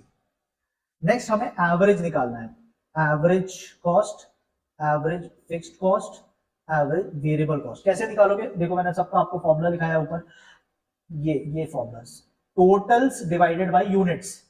एवरेज निकालने टाइम टोटल को ले लेना और डिवाइडेड बाय यूनिट कर लेना। आपके पास टोटल्स तो आ ही गए हैं, तो टोटल को ले लो और डिवाइडेड बाय यूनिट्स कर लो। पहला वाला क्या हो जाएगा, since all of them are getting divided by 0, anything divided by 0 is infinite, तो पहला वाला तो आपका इनफाइनाइट आ जाएगा। नेक्स्ट सबको 1 से डिवाइड कर देना, सो average cost will be 95, this will be 75, this will be 20। next सबको 2 से डिवाइड कर देना, तो this will be 55, this will be 37.5 and this will be 17.5। अच्छा, नेक्स्ट आता है मार्जिनल कॉस्ट। मार्जिनल कॉस्ट कैसे निकालते हैं? चेंज इन टोटल, ठीक है। आप यहाँ पे शॉर्ट नोट के लिए भी लिख सकते हो, चेंज इन टोटल कॉस्ट। तो पहला वाला में तो कोई चेंज आएगा ही नहीं, क्योंकि चेंज के लिए कम से कम 2 डेटा होने चाहिए। अच्छा, तो टोटल वाज 75। नेक्स्ट 75 से 95 अगर जा रहे हो तो टोटल आया 20। नेक्स्ट 95 से 110 जा रहे हो तो टोटल आया 15। ठीक है, तो marginal cost is change in total, या फिर इसे आप टोटल वेरिएबल कॉस्ट से भी निकाल सकते थे, तो भी आपका आंसर आ जाता। अच्छा, अब नोट नंबर 2 की बात करते हैं। ठीक है, नोट नंबर 2 की बात कर लेते हैं। तो यहां पे आप देखोगे एक नोट नंबर 2 गिवन है, marginal cost can not be calculated from average cost and vice versa. Marginal से आप एवरेज नहीं जा सकते, एवरेज से आप मार्जिनल नहीं जा सकते, बीच में टोटल का होना जरूरी है। Both marginal cost and average cost are related with total cost. ठीक है, चलो थोड़ा सा टाइम बिता लो, ठीक है। आप हार्ड वर्क कर रहे हो अच्छे नंबर लाने के लिए, थोड़ा सा टाइम बिता लो। क्वेश्चन नंबर 2 पे आते हैं। अच्छा, मेक श्योर कि आप क्वेश्चन के डिटेल्स को अच्छे से पढ़ें। जैसे कि यहाँ पे गिवन है कि टीएफसी इज 60, आपको क्या फाइंड करना है? एटीसी। एटीसी क्या है? Average total cost. देखो, आप एवरेज कॉस्ट भी बोल सकते हो, इसी को हम लोग एवरेज टोटल कॉस्ट भी बोल सकते हैं, एक ही चीज के दो नाम है। ठीक है, ओके। तो क्या निकालना है? एवरेज टोटल कॉस्ट निकालना है, ठीक है, एवरेज टोटल कॉस्ट और मार्जिनल कॉस्ट निकालना है। ठीक है, अब ये दोनों निकालने के लिए अगर हमें कुछ और निकालने की जरूरत पड़े तो निकालेंगे। तो चलो, एवीसी, एवीसी इज 20, ठीक है। टीएफसी दिया हुआ है 60, टीएफसी इज 60। एक बात बताओ, अगर टीएफसी 60 है तो वो तो पूरा ही 60 होगा, चाहे कितने भी यूनिट्स बना लो वो 60 ही रहेगा। तो क्या मैं टीएफसी के हेल्प से एएफसी निकाल सकता हूं? I can I find average? Yes, average निकाल सकते हैं, टोटल को यूनिट से डिवाइड कर देंगे। तो टोटल मेरे पास है 60 divided by unit 1, 60, then again 60 divided by 2, then again 60 divided by 3 units. ठीक है, कुछ नहीं किया हमने, टोटल को यूनिट से डिवाइड कर दिया। कैसे निकाले ये हमने कैसे निकाला? टोटल को यूनिट से डिवाइड कर दिया। ये आप नीचे वर्किंग नोट में भी लिखकर फॉर्मूला बता सकते हो, एग्जामिनर को पता चल जाएगा आपने एएफसी कैसे निकाला। क्योंकि हम लोग तो कैलकुलेटर पे करते हैं ना, तो टीचर को कैसे पता चलेगा कैलकुलेटर पे किया है या अगल बगल देख कर किया है? तो आप नीचे फॉर्मूला लिख दोगे या कहीं, जैसे मैंने ऊपर फॉर्मूला लिख दिया, तो इससे टीचर को पता रहेगा कि आपने कैसे निकाला है। ओके, नेक्स्ट आता है एटीसी। एटीसी का मतलब एवरेज कॉस्ट। एवरेज कॉस्ट कैसे निकालेंगे? AFC plus ABC. क्या हमारे पास दोनों डिटेल है? यस। एएफसी तो मैंने अभी निकाला और एबीसी क्वेश्चन में गिवन है, दोनों को जोड़ देंगे एटीसी निकल आएगा। तो 20 plus 60 will be 80, 25 30 will be 55, 24 and this will B 44। ठीक है, एटीसी आ गया, बगल में मैंने उसका फॉर्मूला लिख दिया था। अब बात आती है मार्जिनल की। तो मार्जिनल कैसे निकलेगा? अभी देखो, नोट नंबर 2 में मैंने क्या बोला था? नोट नंबर 2 में मैंने क्या, मार्जिनल आप एवरेज यूज करके नहीं निकाल सकते, और एवरेज भी मार्जिनल यूज करके नहीं निकाल सकते। तो मेरे पास तो यहाँ एवरेज वाली डेटा है, मुझे क्या चाहिए? मार्जिनल निकालने के लिए मुझे टोटल चाहिए ही होगा, I will need total cost. तो एक काम करते हैं, टोटल कॉस्ट निकाले, तो टोटल कॉस्ट निकाले बिना नहीं निकलेगा मार्जिनल, उसी के लिए मैंने नोट नंबर 2 लिखाया था। ठीक है, आप चाहो तो अपने रिविजन के लिए यहाँ लिख सकते हो, रेफर नोट 2, ऊपर में जो नोट 2 है। तो मुझे तो टोटल कॉस्ट चाहिए होगा, बिकॉज टोटल कॉस्ट के बिना मार्जिनल नहीं निकलेगा। क्वेश्चन ने नहीं बोला टोटल कॉस्ट निकाले, लेकिन अपना लॉजिक लगाना पड़ेगा। ठीक है, टोटल कॉस्ट कैसे निकलेगा? तो एवरेज तो निकल ही गया है, तो what I will do is average cost into units. Average cost into units, formula पता होना चाहिए, कोई रॉकेट साइंस नहीं है, जस्ट फॉर्मूला पता होना चाहिए। Average cost into units, average 8। अब मार्जिनल होता है चेंज इन टोटल। पहला वाला तो चेंज निकाल नहीं पाएंगे, बिकॉज चेंज के लिए कम से कम 2 डेटा होने चाहिए। तो मेरे पास 2 डेटा है, 80 एंड 110। तो 80 से 110 जाने का चेंज कितना आया? 30। देन 110 से 132 चेंज कितना आया? 22। That's your answer. Third question similar है, आप इसे करोगे। एक छोटा सा ट्रिक है वो मैं बता देता हूं। ट्रिक क्या है कि AFC at third unit is 20। AFC at third unit is 20। तो एक काम करते हैं, मैं आपको यहाँ पे AFC बता दूं। AFC at third unit is 20। तो क्या AFC यूज करके मैं TFC निकाल सकता हूं? TFC, तो TFC कैसे निकलेगा? AFC इंटू यूनिट्स, तो ये हो जाएगा 60, 20 इंटू 360। और एक बार आपको 60 मिल गया तो सारी 60 होंगे, क्योंकि TFC तो चेंज होता नहीं है, तो दिस विल बी 60 60। तो मिल गया ना मुझे, TFC मिल गया। अब तो ये पुराने सम जैसा हो गया, पुराने सम में भी तो था TFC, तो TFC था तो मैंने पूरा सम सॉल्व करके दिखाया। अभी भी मेरे पास TFC आ गया, तो अब आप सम सॉल्व करके दिखाओ, सेम हो गया। अब तो एक छोटा सा ट्रिक था, ये ट्रिक मुझे दिखाना था आपको, बाकी तो फिर पिछले सम जैसा ही है, तो आप इसको सॉल्व कीजिएगा। Next we are moving to revenue chapter. अब रेवेन्यू में सिंस फिक्स्ड और वेरिएबल नहीं है तो यहां ज्यादा फॉर्मुलाज नहीं होते। टोटल का रिलेशन डायरेक्टली एवरेज के साथ है। आप अगर एवरेज रेवेन्यू इनटू यूनिट्स कर दोगे तो टोटल मिल जाएगा, और अगर आप समेशन ऑफ मार्जिनल रेवेन्यू कर दोगे तो टोटल मिल जाएगा। देन एवरेज कैसे निकालेंगे? Average will be total revenue divided by units. इसका एक ही फॉर्मूला है, इसका मार्जिनल से कोई लेना देना नहीं है। मार्जिनल कैसे निकलेगा? Marginal will be total revenue of n units minus पिछला वाला टोटल रेवेन्यू, मतलब total revenue of n minus 1 units. ठीक है, या फिर आप change in total revenue divided by change in units भी कर सकते हो।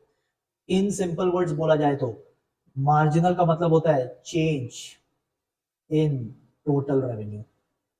Note number 1, very very simple, जैसा कॉस्ट में था वैसे यहाँ पे भी है, और ऐसा ही टोटल प्रोडक्ट वाले में भी होता है। Total product, average product, marginal product, उसमें से सम्स नहीं आते हैं, बट आने से ऐसे ही सम्स है, ऐसे ही फॉर्मूलाज है।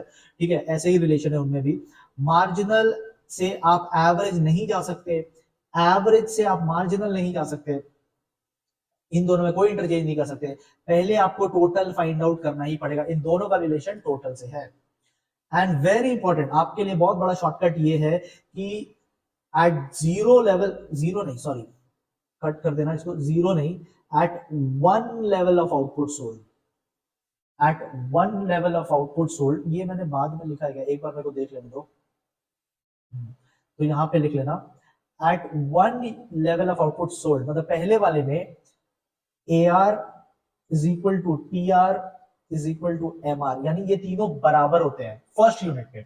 यानी कि देखो, जैसे ये वाला सम है ना, फर्स्ट वाला सम आपको निकालने बोला है, टोटल रेवेन्यू बोला है, एवरेज रेवेन्यू बोला है, तो आप टोटल रेवेन्यू और एवरेज रेवेन्यू निकालोगे। नाउ पहले यूनिट पे सब सेम हो गए, मतलब पहले यूनिट पे 14 14 14 ही होगा, ये रूल है। ठीक है, अगले सम में भी जैसे ये 15 है तो 15 15 ही होगा। ठीक है, क्वेश्चन नंबर 3, 10 है ना बीच में फर्स्ट यूनिट, तो ये भी 10 और 10 ही होगा। फर्स्ट यूनिट पे सब सेम ही होते हैं किसी भी सम में, रेवेन्यू वाले में। ठीक है, फर्स्ट यूनिट कॉस्ट में मत कर देना। ठीक है, ये नोट मैंने कॉस्ट में नहीं लिखाया, यहां लिख लेना, not for cost sums, cost में मत कर देना जाके। रेवेन्यू के लिए से बोल रहा हूं, रेवेन्यू वाले में फर्स्ट यूनिट पे सब सेम होते हैं, अगले यूनिट से आपका फॉर्मूला लगेगा। सो हमें क्या निकालना है? हमें TR एंड AR निकालना है। टोटल कैसे निकलेगा? मैंने क्या बोला था थोड़ी देर पहले, मार्जिनल को जोड़ते जाओ तो टोटल निकलेगा। सो 14 था, 14 में 10 जोड़ दो 24, 24 में 7 जोड़ दो 31, 31 में 5 जोड़ दो 36। आप समझ रहे हो क्या हो रहा है? बस ऐसे ही करना है। अच्छा, 36 में 0 जोड़ दो, आगे 36, 36 में -3 कर दो तो 33 हो जाएगा। एवरेज कैसे निकालते हैं? Total divided by units. So total 24 है, डिवाइडेड बाय 2 कर दो तो 12 आ जाएगा। 31 है, डिवाइडेड बाय 3 कर दो तो 10.33 आ जाएगा। 36 है, डिवाइडेड बाय 4 कर दो तो 9 आ जाएगा। 36 है, डिवाइडेड बाय 5 कर दो तो 7.2 आ जाएगा। 33 है, डिवाइडेड बाय 6 कर दो तो 5.5 आ जाएगा। अगर आप कंफर्टेबल है तो कर लीजिए, नहीं कंफर्टेबल है तो कैलकुलेटर का यूज कर लेना। ठीक है, ओके। सिमिलर वे में आपको ये सम कंप्लीट करना है, कंप्लीट द फॉलोइंग टेबल वाला है। ठीक है, जस्ट फॉर्मूला अप्लाई करना है, याद रहे नोट के अकॉर्डिंग, नोट नंबर 1 के अकॉर्डिंग लिख के रखो, फर्स्ट सॉल्व टीआर, ठीक है, इसमें भी फर्स्ट सॉल्व टीआर, क्योंकि टोटल निकाल लोगे तो टोटल से आप एआर में भी जा सकते हो और एमआर में भी जा सकते हो, टोटल से आप दोनों तरफ जा सकते हो। You can't jump from AR to MR, you can't jump from MR to AR, बीच में टोटल होना ही चाहिए, बीच में टोटल होना ही चाहिए। तो पहले टोटल निकाल लोगे ना तो फिर एआर और एमआर निकालने में इजी होगा, क्योंकि दोनों का फॉर्मूला टोटल से लिंक्ड है, ठीक है।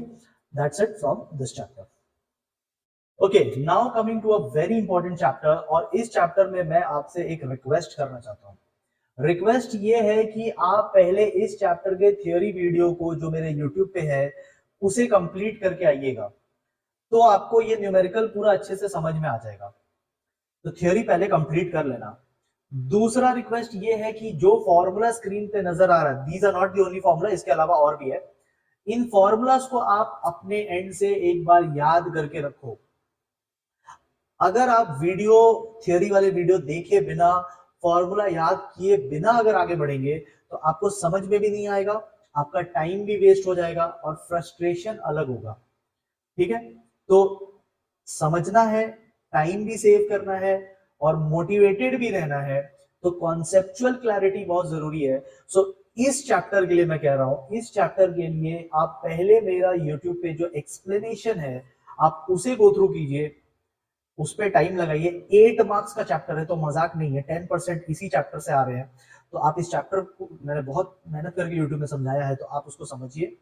समझने के बाद सेकेंड थिंग, आप फॉर्मूला लर्न करके रखिएगा, बिकॉज मैं आपको यहाँ फॉर्मूला समझाने नहीं आया हूं।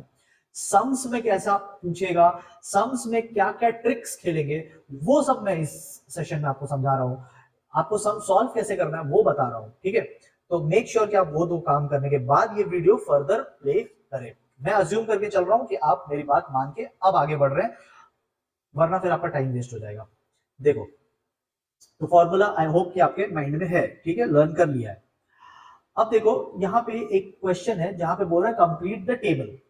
तो अब एक चीज समझना, कंजम्पशन का रिलेशन होता है एपीसी एंड एमपीसी से, और सेविंग्स का रिलेशन होता है एवरेज प्रोपेंसिटी टू सेव और मार्जिनल प्रोपेंसिटी टू सेव से।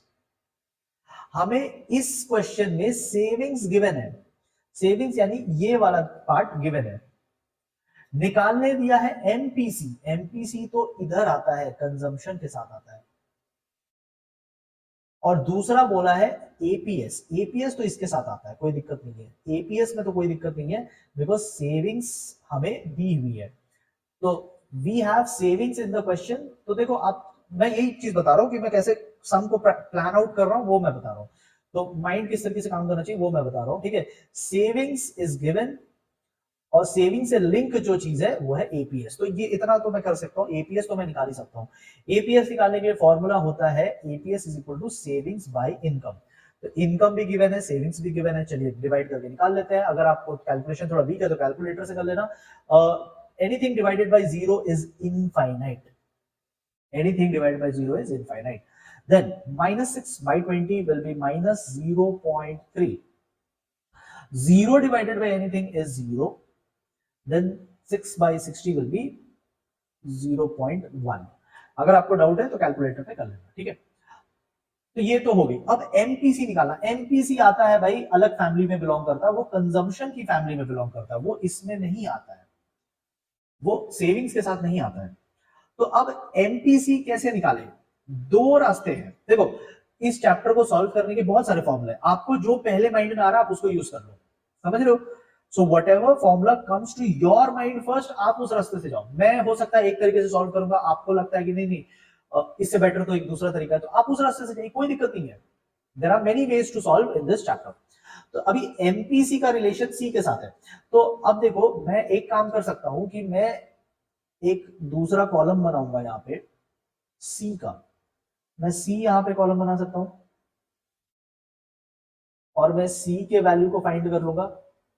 एक एडिशनल कॉलम मैं बना रहा हूँ वर्किंग नोट के लिए, ये मेरा वर्किंग नोट रहेगा, और मैं सी की वैल्यू को फाइंड कर लूंगा। सी कैसे निकलेगा, मेरे पास इनकम है, सेविंग्स भी है, तो basically consumption will be income minus saving. Income को वाई से दिखाते हैं, तो जो मैंने कमाया इनकम माइनस जो मैंने बचा लिया, तो बाकी मैंने कंजम्पशन किया है।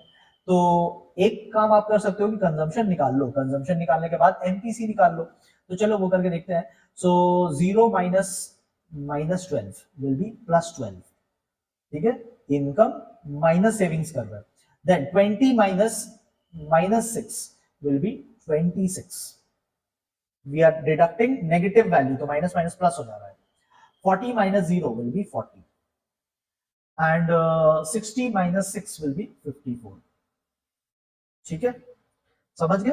तो फॉर्मूला मैंने ऊपर लिख दिया है, आप कैलकुलेटर पे इसको टेस्ट करके देख सकते हो, यही वैल्यूज आएंगे। अब एमपीसी निकालना है, तो एमपीसी के लिए मैं फॉर्मूला यूज कर रहा हूं, ये फॉर्मूला आप वर्किंग नोट में लिख देना नीचे, सो एग्जामिनर को पता रहेगा। Change in consumption by change in income, यानी मैं ये वाला फॉर्मूला 8 नंबर वाला फॉर्मूला यूज कर रहा हूं। तो पहला तो वैल्यू निकलेगा नहीं, बिकॉज पहले वाले में आप चेंज कैलकुलेट कर नहीं पाओगे। नेक्स्ट अगले वाले में चेंज देखते हैं। तो कंजम्पशन में कितना चेंज आ रहा है, देखो 12 से 26, what is the change, 14 divided by income में कितना चेंज आ रहा है, 0 टू 20, 20 का चेंज आ रहा है, तो ये आपका आ गया 0.7। नेक्स्ट कंजम्पशन में कितना चेंज आ रहा है, 26 टू 40, तो अगेन 14 का चेंज आ रहा है। इनकम में कितना चेंज आ रहा है, अगेन 20 का चेंज आ रहा है, तो 0.7। तो इसी तरीके से आप थर्ड वाला भी निकाल लेना, ठीक है। तो ये तो एक तरीका हो गया, ठीक है, एक तरीका मैंने करके दिखाया कि कंजम्पशन निकाल लिया और कंजम्पशन से एमपीसी निकाल लिया। बट मैं यहाँ सम सॉल्व नहीं कर रहा हूँ, मैं आपको बता भी रहा हूँ कि और कैसे कर सकते हैं। देखो एक और तरीका है, आप कर सकते हो, मैं थोड़ा इरेज कर देता हूँ सो दैट स्पेस मिले। तो और क्या तरीका है करने का, और एक तरीका है, ये जो मैंने बोल्ड में फॉर्मूलाज दे रखे हैं, इसमें से ये लास्ट वाला फॉर्मूला देखो, MPS plus MPC should be 1, MPS plus MPC should be 1। तो एमपीएस मैं निकाल लेता हूं, एमपीएस तो सेविंग्स के साथ ही है, तो मैं एमपीएस निकाल लेता हूं। एमपीएस कैसे निकलेगा, change in savings by change in income. तो पहला वाला तो नहीं निकल पाएगा। नेक्स्ट सेविंग्स कितने से चेंज हो रहा है, 6 से चेंज हो रहा है, इनकम 20 से चेंज हो रहा है, तो 6 बाई 20 विल बी 0.3, 0.3। अब एमपीएस और एमपीसी मिला के 1 होने चाहिए, तो अगर ये 0.3 है तो ये 0.7 होना चाहिए, क्योंकि दोनों मिला के 1 आना चाहिए आंसर। तो देखो इस तरीके से भी निकाल सकते हैं। This is another route of going to the same destination. तो मैं बस बता रहा हूं कि बहुत सारे तरीके हैं, आपको जो पहले क्लिक कर जाए आप उससे कर लेना, ठीक है। आपको नेक्स्ट सम दिया है, बिल्कुल सिमिलर टाइप का सम है, ठीक है, सिमिलर डेटा है। यहाँ पे कुछ डेटा हिडन है कंपेयर टू प्रीवियस सम, तो कुछ डेटा गिवन भी है कंपेयर टू प्रीवियस सम, कुछ छुपा लिया तो कुछ दिखा भी दिया एक्स्ट्रा, ठीक है। तो प्रैक्टिस कीजिए, दिमाग इसका आपको तब अच्छे से चलेगा जब आप खुद से प्रैक्टिस करोगे, ठीक है। तो इसको एक बार आप सॉल्व करके देखो एंड क्रॉस चेक कर सकते हो, there are lot of formula जैसे कि आप क्रॉस चेक करके देख सकते हैं, ठीक है। तो इसको एक बार आप ट्राई कीजिए, अगर डाउट है तो आप बताना मेरे को, मैं इसमें फिर आपको हेल्प करूंगा, कमेंट में आप लिख सकते हो, ठीक है। नेक्स्ट वेरी इंपॉर्टेंट क्वेश्चन, ये जो आपको गिवन है ये है कंजम्पशन फंक्शन। जब ऐसे लेटर्स में लिखा रहता है तो इसे हम फंक्शन कहते हैं। अब आपको बोल रहा है पॉइंट नंबर 1 सेविंग फंक्शन निकालो, तो सॉल्यूशन नंबर 1 सेविंग फंक्शन निकालना है, तो सी की जगह मैं लिख दूंगा s इज इक्वल टू, सी की जगह s लिख देंगे। 100 किसके जगह पे है, ये 100 ए के जगह पे, A represents autonomous consumption. Please theory पहले कंप्लीट करके ये वीडियो देखना, वरना कनेक्टिविटी नहीं बनेगा, टाइम लॉस हो जाएगा, ठीक है। टाइम लॉस फ्रस्ट्रेशन अलग होगा, तो पहले थ्योरी करना, वो तो करना ही है आपको, 8 मार्क्स का चैप्टर है। तो ए का मतलब वो ऑटोनॉमस कंजम्पशन, वो कंजम्पशन जो हम जीरो इनकम पे भी करते हैं। तो सी के टाइम में ए होता है, एस के टाइम में माइनस ए होता है, यानी वहां 100 है तो यहां -100 हो जाएगा, प्लस आप लोग इसको सी वाई बोलते हो ना, आईसीएसई में सी वाई सी बोलते हैं, सीबीएसई में बी बोलते हैं, चलो कोई दिक्कत नहीं है। तो सी की जगह में क्या लिखा है 0.75, तो यहां पे लिखना होगा 1 माइनस सी, मतलब 1 माइनस 0.75 विच इज 0.25, और y की जगह में y लिखोगे। तो ये आपका पहला आंसर हो गया। ठीक है, तो कंजम्पशन फंक्शन हम लोग ऐसे लिखते हैं और सेविंग फंक्शन हम लोग लिखते हैं माइनस ए प्लस 1 माइनस सी वाई। तो वही वाला मैंने वैल्यूज के साथ आंसर नंबर 1 में लिखा है। अब क्वेश्चन नंबर 2 बोल रहा है कि आप डिटरमाइन करो सेविंग्स, मतलब सेविंग्स पता करो अगर इनकम 1000 है तो, इनकम यानी कि y, तो उन्होंने y इज इक्वल टू 1000 बोल दिया है, तो ये y की जगह पे आप 1000 बैठाओगे तो सेविंग्स निकल जाएगा। ठीक है, तो यही वाला फॉर्मूला यूज करते हैं, s is equal to minus 100 plus 0.25, y की जगह में 1000 लिख दो, तो this will be minus 100 plus, solve करोगे तो 250 आएगा, minus 100 plus 250 will be sorry positive 150। ये मेरा सेकंड आंसर निकल गया। 3 मार्क्स मिल जाते हैं ये सबके लिए। थर्ड, वेरी इंपॉर्टेंट, थर्ड वाले में बोल रहा है आप इनकम निकालो, at what level of income, मतलब इनकम पूछ रहा है कि वाई कितनी होनी चाहिए जहां पे सेविंग्स जीरो हो जाए। कोई दिक्कत नहीं है, सेविंग्स की जगह पे जीरो डाल दो, same formula s is equal to minus 100 plus 0.25 y, savings की जगह पे जीरो डाल दो, माइनस 100 प्लस 0.25y, और y के लिए सॉल्व कर लीजिए, तो ये हो जाएगा 100 इज इक्वल टू 0.25y। इसको सॉल्व करना मुझे लगता है 400 आंसर आएगा। एक बार कैलकुलेटर पे कर ही लेते हैं, डेसिमल आ गया ना थोड़ा। ठीक है, अब मैं रिकॉर्डिंग भी कर रहा हूँ रात को, तो मेरा माइंड शट डाउन हो जाएगा। ठीक है, 100 डिवाइडेड बाई 0.25 विल बी 400, तो आपका y जो है 400 आएगा, 3 मार्क्स का। ठीक है, अच्छा क्वेश्चन नंबर 4 आप सॉल्व करेंगे, बट मैं इसका ट्रिक आपको समझा देता हूं। क्वेश्चन नंबर 4 का फर्स्ट पार्ट आपको बोल रहा है कि MPC is 1/4 of MPS, MPC is 1/4 of MPS, and there is a formula, जो फॉर्मूला नंबर 4 था, ये जो बोल्ड फॉर्मूलाज मैंने किया है, ये फॉर्मूला नंबर 4 वो बोलता है कि अगर आप एमपीसी और एमपीएस को ऐड करोगे तो 1 आएगा। ठीक है, एमपीसी और एमपीएस को ऐड करोगे तो 1 आएगा। तो अगर मैं एमपीसी प्लस एमपीएस को ऐड करता हूं तो 1 आएगा।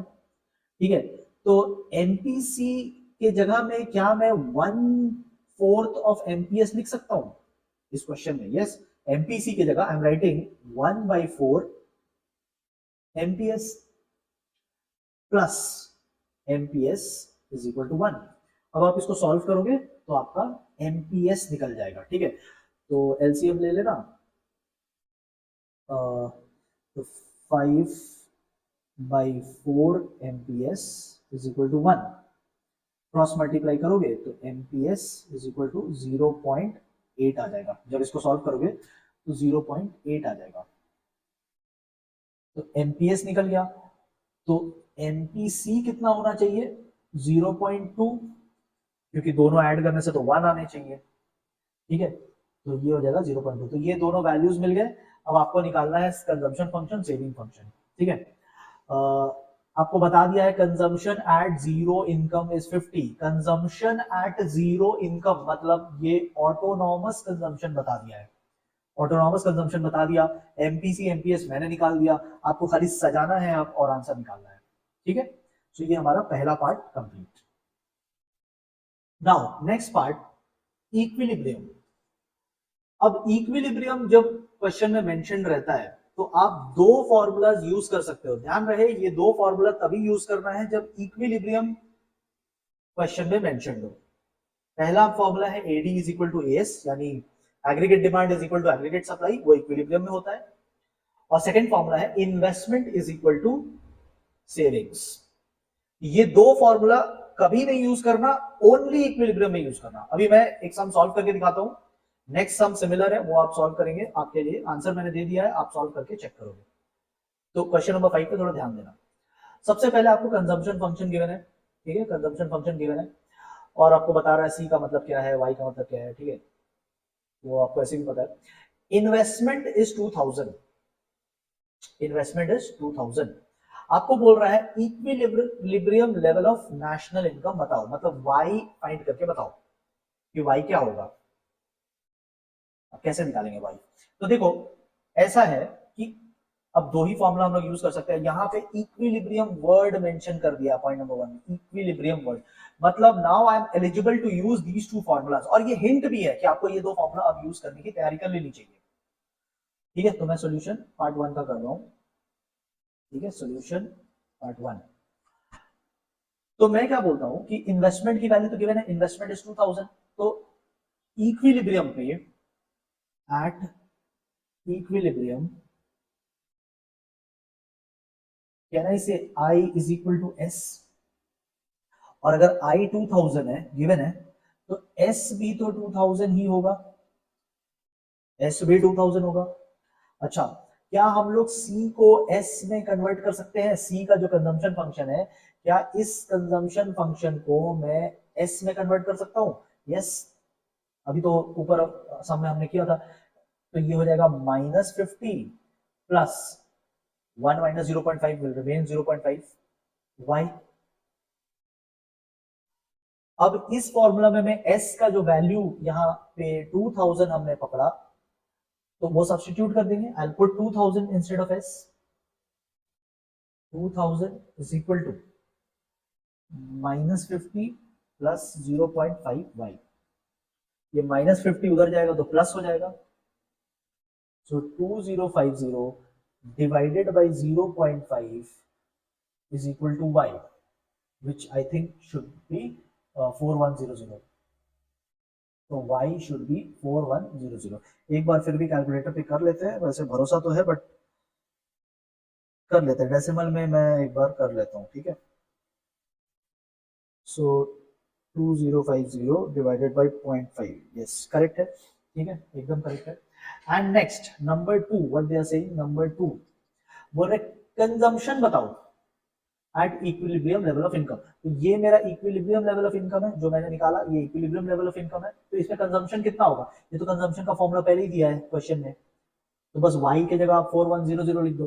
तो they have given c is equal to 50, ये तो क्वेश्चन में गिवन है, प्लस 0.5 y के जगह आप 4100 यूज कर लीजिए, तो आपका आ जाएगा 50 प्लस 0.5 4100।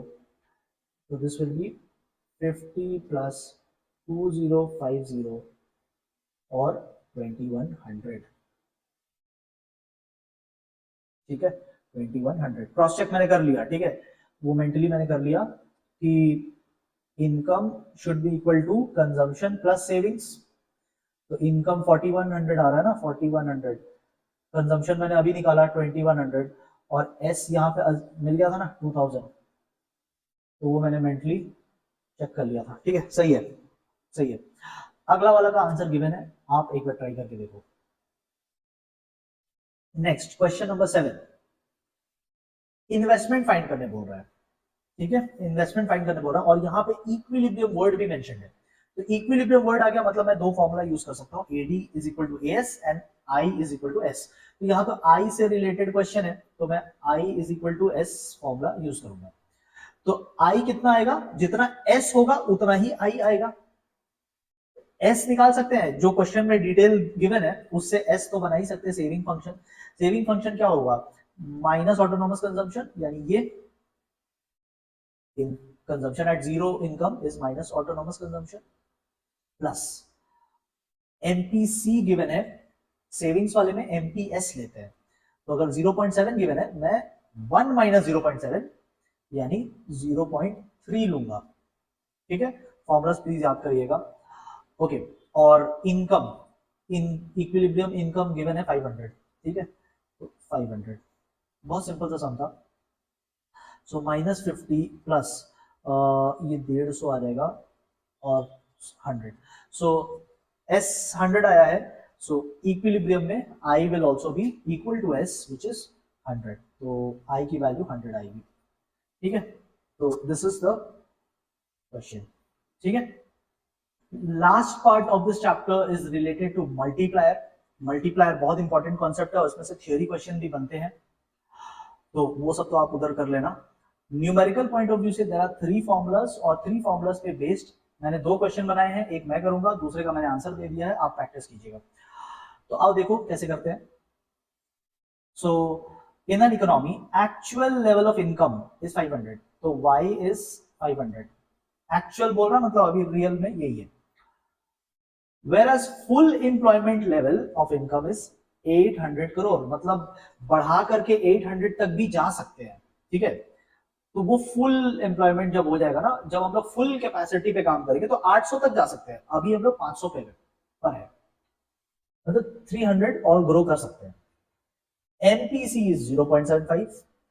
तो आप बताओ कितना इन्वेस्टमेंट लगेगा, how much should be the increase in investment to achieve that income.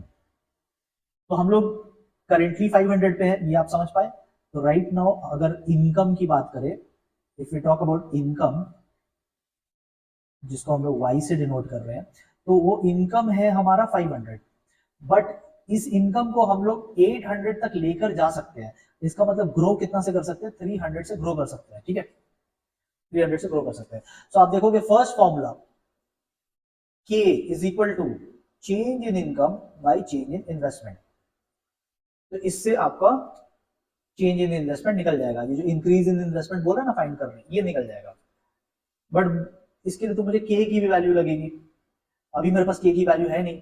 तो K की वैल्यू निकालने के लिए मैं ये MPC वाला फॉर्मूला यूज करूंगा, इसलिए क्योंकि क्वेश्चन में MPC गिवन है। तो I will use K is equal to 1 divided by 1 minus MPC, so which will be 1 divided by 1 minus 0.75, which will be 1 divided by 0.25। Solve करोगे तो 4 आएगा, तो K की वैल्यू 4 आ गई। So now I will substitute 4 is equal to change in y, कितना चाहिए change in y, y 300 से grow कर सकते हैं, तो 300 divided by change in i, cross multiply करोगे तो change in i will be 300 divided by 4, that is 75। तो हमें 75 की इन्वेस्टमेंट करनी होगी, तो 4 गुना हमारा इनकम बढ़ जाएगा, 300 पे पहुंच जाएगा, 300 से ग्रो कर जाएगा, ठीक है। नेक्स्ट सम आप कीजिए, बट नेक्स्ट सम में एक छोटा सा ट्रिक है, वो मैं आपको समझा देता हूं। जैसे कि यहां पे बोल रहा है 80% of increase income is spent, spent मतलब कंजम्पशन। तो ये एमपीसी का फिगर दे रहा है 80%, यानी 80 बाई 100 यानी 0.8। ये क्या है, एमपीसी है, क्योंकि कंजम्पशन से रिलेटेड है ये। तो 80% of increase income spent on consumption, 80% को 0.8 भी लिख सकते हैं, कंजम्पशन का बात कर रहा है तो वी विल से एमपीसी, यानी एमपीएस विल बी 0.2, क्योंकि दोनों मिला के 1 होते हैं। तो ये बस एक छोटा सा ट्रिक है क्वेश्चन के लैंग्वेज में, बाकी क्वेश्चन सेम है, आप एक बार ट्राई कीजिए, आंसर वहां पे गिवन है, तब भी कोई डाउट रहे तो आप कमेंट में पूछ सकते हो। Alright, the last chapter is national income, और नेशनल इनकम में 3 मेथड्स है, और मैं आपको अलग से 3 कन्वर्जन रूल्स कराता हूं। इस पे भी क्वेश्चन बनते हैं, कन्वर्जन रूल्स पे भी शॉर्ट क्वेश्चंस बनते हैं।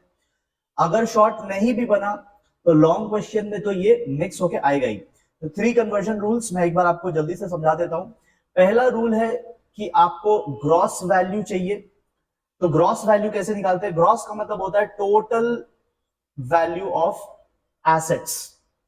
तो टोटल कैसे निकलता है, जो आपने new value of assets purchase किए, नए एसेट्स जो एड ऑन किए इस देश में, प्लस जो ओल्ड वालों को आपने रिप्लेस किया, तो आपके पास इस तरीके से टोटल यानी ग्रॉस वैल्यू आती है। तो जो आपने रिप्लेस किया और जो आपने टोटली न्यू एसेट्स खरीदे, तो न्यू एंड रिप्लेस दोनों को जोड़ दोगे तो टोटल यानी ग्रॉस मिल जाएगा। Rule number 2 is regarding national value. तो नेशनल वैल्यू इसका मतलब होता है कि इंडियंस लोगों ने कितने वैल्यू के गुड्स प्रोड्यूस किए। तो कैसे निकालोगे, सबसे पहले डोमेस्टिक वैल्यू लेंगे। डोमेस्टिक वैल्यू यानी इंडिया की टेरिटरी में जितना भी प्रोड्यूस हुआ, इंडिया जो मैप है उस मैप के अंदर कितना प्रोडक्शन हुआ, उसमें आप प्लस कर दोगे factor income from abroad. Factor income from abroad, तो फॉरेन से कितना हम लोग एडिशन कर रहे हैं, फ्रॉम अब्रॉड कितना ऐड कर रहे हैं, फॉरेन में भी हमारे कुछ लोग हैं जो जॉब करते हैं, काम करते हैं, तो उनका कंट्रीब्यूशन यहां ऐड हो जाएगा। और यहां पे कुछ फॉरेनर्स है जो काम करते हैं, उनका कंट्रीब्यूशन माइनस हो जाएगा। तो factor income to abroad minus कर देना है। तो ये हमारा सेकंड रूल था। थर्ड रूल है मार्केट प्राइस रिलेटेड। ठीक है, थर्ड रूल है मार्केट प्राइस रिलेटेड। तो मार्केट में क्या दाम पे गुड्स मिलेगा? तो नंबर वन, फैक्टर कॉस्ट ले लो। फैक्टर कॉस्ट यानी कि उसे बनाने की कॉस्ट, उसमें हमारा प्रॉफिट भी इंक्लूडेड होता है, उसमें मटेरियल के कॉस्ट भी इंक्लूडेड होते हैं, उसमें लेबर के कॉस्ट भी इंक्लूडेड होती है, उसमें सारे चार्जेस, ट्रांसपोर्टेशन, इलेक्ट्रिसिटी, रेंट, सब इंक्लूडेड होता है। वो इंक्लूड होने के बाद उसमें एक चीज ऐड हो जाता है, वो है टैक्स, जिसे हम जीएसटी कहते हैं, इनडायरेक्ट टैक्स। और कुछ उससे माइनस भी हो जाता है, जिसे हम सब्सिडीज कहते हैं। तो subsidies are financial help from the government. तो अगर आप फैक्टर कॉस्ट में टैक्स जोड़ दोगे, सब्सिडी माइनस कर दोगे, तो आप मार्केट प्राइस पे पहुंच जाओगे। ये तीनों आपको याद करने हैं, ठीक है। और इसके बेसिस पे मैं एक सम आपको करा देता हूं, ठीक है। तो आप देखोगे कि यहाँ पे मैंने आपके लिए क्वेश्चन ड्राफ्ट किया है, क्वेश्चन नंबर 1 इसमें मैंने ड्राफ्ट किया है। मैं इसके फर्स्ट 2 पार्ट्स आपको सॉल्व करके दिखाऊंगा। इसमें आप पहली बार में सीख जाओगे, मैं दूसरा एक और करके दिखा दूंगा, तो आप और सीख जाओगे। बाकी 3 आप खुद से करेंगे, उसके आंसर्स मैंने नीचे दे रखे हैं बाकी 3 के। आइए, कैसे करना है हमें कन्वर्शन? तो देखो, आप सबसे पहले वो वाला नेशनल इनकम एग्रीगेट उठाना जो क्वेश्चन में गिवन है, जैसे एनडीपीएमपी क्वेश्चन में गिवन है। तो आप सबसे पहले, मैं सॉल्यूशन 1 कर रहा हूं, तो आप सबसे पहले क्या करना, एनडीपीएमपी लिख लेना जो क्वेश्चन में गिवन है, NDP at MP, that is 5000। ठीक है, सारे फिगर्स जो है इन करोड़ है, अमाउंट इन करोड़ है। ओके, ये हो गया। अब आप वो लिखो जो क्वेश्चन ने मांगा है। तो क्वेश्चन ने पार्ट 1 में मांगा है जीएनपीएमपी, तो उसे थोड़ा नीचे लिखेंगे। ठीक है, तो मैं थोड़ा नीचे लिख रहा हूं, जीएनपी एट एमपी। ठीक है, ये मेरा टारगेट है, मुझे टारगेट तक जाना है। अब मैं क्या करूंगा, अब एक एक करके मुझे कन्वर्जन शुरू करना। 3 कन्वर्जन रूल हमने पढ़ा, आई होप आप उसको याद कर लेते हैं। ठीक है, 3 कन्वर्जन रूल हमने पढ़ा, अब एक एक करके उसे अप्लाई करेंगे। तो चलिए मैं थोड़ा कलर बदल लेता हूं यहाँ पे। हाँ, तो ऊपर में है एन, एन का मतलब हो गया नेट, पहला वाला एन का मतलब नेट, और नीचे में है ग्रॉस। तो नेशनल से मुझे ग्रॉस में जाना, मतलब मुझे ग्रॉस निकालना है। तो ग्रॉस कैसे निकलता है, ये मेरा टारगेट है, तो मुझे ग्रॉस चाहिए। ग्रॉस कैसे निकलता है, पहला रूल पढ़ा था, ग्रॉस निकलता है नेट प्लस डेप्रिसिएशन। तो नेट तो है ही वो, उसमें प्लस डेप्रिसिएशन कर देंगे। तो डेप्रिसिएशन क्वेश्चन में गिवन है 1500, ग्रॉस हो गया। अगला सेकंड लेटर है डी, डी फॉर डोमेस्टिक, और नीचे में है एन, एन फॉर नेशनल। तो डोमेस्टिक से नेशनल में जाना है। तो नेशनल के बारे में भी हमने पढ़ा था, कैसे आता है, domestic plus factor income from abroad minus factor income to abroad, या एक साथ अगर दिया हुआ है नेट फैक्टर इनकम है तो भी प्लस ही करेंगे। तो प्लस करते हैं net factor income from abroad which is 750। Last value MP is given, नीचे में भी एमपी है, नो कन्वर्जन नीडेड, क्योंकि ऊपर और नीचे वाला दोनों सेम है, नो कन्वर्जन नीडेड। तो यहां पे मेरा खत्म हो गया है कन्वर्जन। मुझे बस अब टोटल लगाना है, I think this will B 65 and 7250, 7250। ठीक है, समझ गया। तो मैं आपको एक और सॉल्व करके दिखा देता हूं, सॉल्यूशन नंबर 2 भी मैं आपके लिए कर देता हूं। अब सॉल्यूशन नंबर 2 देखो क्या है कि हम लोग क्या कर सकते हैं, either we can start with this value जो क्वेश्चन में गिवन था। ठीक है, जैसे हमने पहला वाला शुरू किया, we started with that value, और we can use our answer to get the next value. तो अब हमारे पास दो एग्रीगेट्स हो गए ना, क्वेश्चन में एक गिवन था, एक हमने फाइंड किया, नाउ वी हैव 2 ऑप्शंस। तो आप दोनों में से कोई भी यूज कर सकते हो। अगर आप सेकंड वाला यूज करेंगे, मतलब जो आंसर हमने निकाला, तो आपका आंसर जल्दी आएगा। जनरली बोर्ड एग्जाम्स में if you use the first answer to get your second answer, तो जल्दी हो जाता है। ठीक है, ऐसा नहीं है कि पहले वाले से नहीं आ सकता, पहले वाले से भी आएगा, बट अगर आप पहला आंसर यूज करोगे तो जल्दी आएगा। सो मैं क्या करूंगा, मैं आंसर को ही यूज कर लूंगा, मतलब I am going to use this figure only. तो GNP at market price is 7250, but you need to be careful, आपका आंसर करेक्ट होना चाहिए, वरना सीरीज में आपका रॉन्ग होते चला जाएगा। You need to be careful, जैसे मेरा 7250 है, I need to be very sure कि ये सही आंसर है, अदरवाइज मेरा फिर आगे मिस्टेक हो जाएगा। ओके, सेकंड क्या निकालने बोल रहा है, एनएमपी एमपी। तो आइए N N P M P, ये मेरा टारगेट हो गया, ठीक है, ये मेरा टारगेट हो गया। तो अब मैं फिर से कलर बदल लेता हूं थोड़ा। आओ देखो, पहला फिगर है ग्रॉस, दूसरा फिगर है नेट। मुझे ग्रॉस से नेट जाना है, तो ग्रॉस में से अगर आप उसी फॉर्मूला को थोड़ा ट्विस्ट करोगे तो gross minus depreciation will get you net. तो 1500 फॉर्मूला याद होना चाहिए, there is no rocket science in this, formula याद होना चाहिए बस, ठीक है। सो डेप्रिसिएशन हो गया। नेक्स्ट नेशनल, नीचे भी national, no conversion needed because ऊपर भी नेशनल नीचे भी नेशनल, कोई कन्वर्जन की जरूरत नहीं, कन्वर्जन तब करते हैं जब डिफरेंस रहता है। अगेन एमपी, यहां पे भी एमपी, नो कन्वर्जन नीडेड, तो बस यही हमारा एक ही में हो गया। इसको माइनस कर दोगे तो 5750 आना चाहिए, ठीक है। इसी तरीके से यहाँ पे मैंने 3 और क्वेश्चन दे रखे हैं, आप इसी तरीके से सॉल्व करो, तीनों के सॉल्यूशन मैंने नीचे आंसर बता दिया है आपको, आप सॉल्व करके अपना नॉलेज टेस्ट करके देखो। ये शॉर्ट क्वेश्चन में 1-2 मार्क्स के लिए आ सकता है, 1-2 मार्क्स के लिए नहीं भी आया तो लॉन्ग क्वेश्चन में तो ये आएगा ही। Okay, next very important, income method, ठीक है। तो अब हम लोग मेथड्स की तरफ एक बार जा रहे हैं, तो मैं आपको क्विकली रिवाइज करा देता हूं मेथड्स। सो मेथड्स हम लोग 3 पार्ट में करते हैं। ये ए पार्ट है, ए मतलब जो सैलरी कमाने वाले लोग हैं, इनकम, इनकम बेसिकली सबका इनकम ऐड करना है। तो एक हो गया जो लोग सैलरी कमा रहे हैं, दूसरा हो गया जो लोग business income and property income कर रहे हैं, एंड तीसरा हो गया जो लोग मिक्स्ड इनकम है, मतलब उनकी इनकम कोई एक कैटेगरी में नहीं है, तो उनके लिए हम लोग एक सेपरेट मिक्स्ड इनकम कैटेगरी बना देते हैं, ठीक है। मिक्स्ड इनकम जो रहेगा either it will be given in the question और आप इसको 0 ले लोगे, या तो गिवन रहेगा तो वो वैल्यू लेंगे, या तो 0 रहेगा तो वो ले लेंगे, ठीक है। नहीं दिया है तो 0 ले लेंगे। अच्छा, पहला वाला ए पार्ट की बात करते हैं। ए पार्ट मतलब सैलरी एंड वेजेस, तो जो लोग जॉब करते हैं उनको सैलरी एंड वेजेस मिलता है, तो बस उसे आपको लिखना है, ठीक है। जो ब्लैक में लिखा हुआ है वो हेडिंग है, जो रेड में लिखा हुआ है वो इंटरनल सब पार्ट्स है। अगर हेडिंग अवेलेबल है तो आपको सब पार्ट्स में जाने की जरूरत नहीं है, जो जो मैं बोल रहा हूं आप चाहो तो साइड में लिखते हुए भी चलना, ठीक है, लिखते हुए भी चलना, आपको मतलब बार बार वीडियो नहीं देखना पड़ेगा, बाद में अपने नोट से ही पढ़ सकते हो। Black portions, black headings are the main parts, red headings are the sub parts, ठीक है। If the black headings are available, use it. If they are not available, then find the red headings. समझ गए? Okay, तो compensation of employees यानी employees को क्या मिल रहा है, तो अगर वो गिवन है तो डायरेक्टली लिख दोगे, नहीं गिवन है तो 3 चीजों को ऐड करेंगे।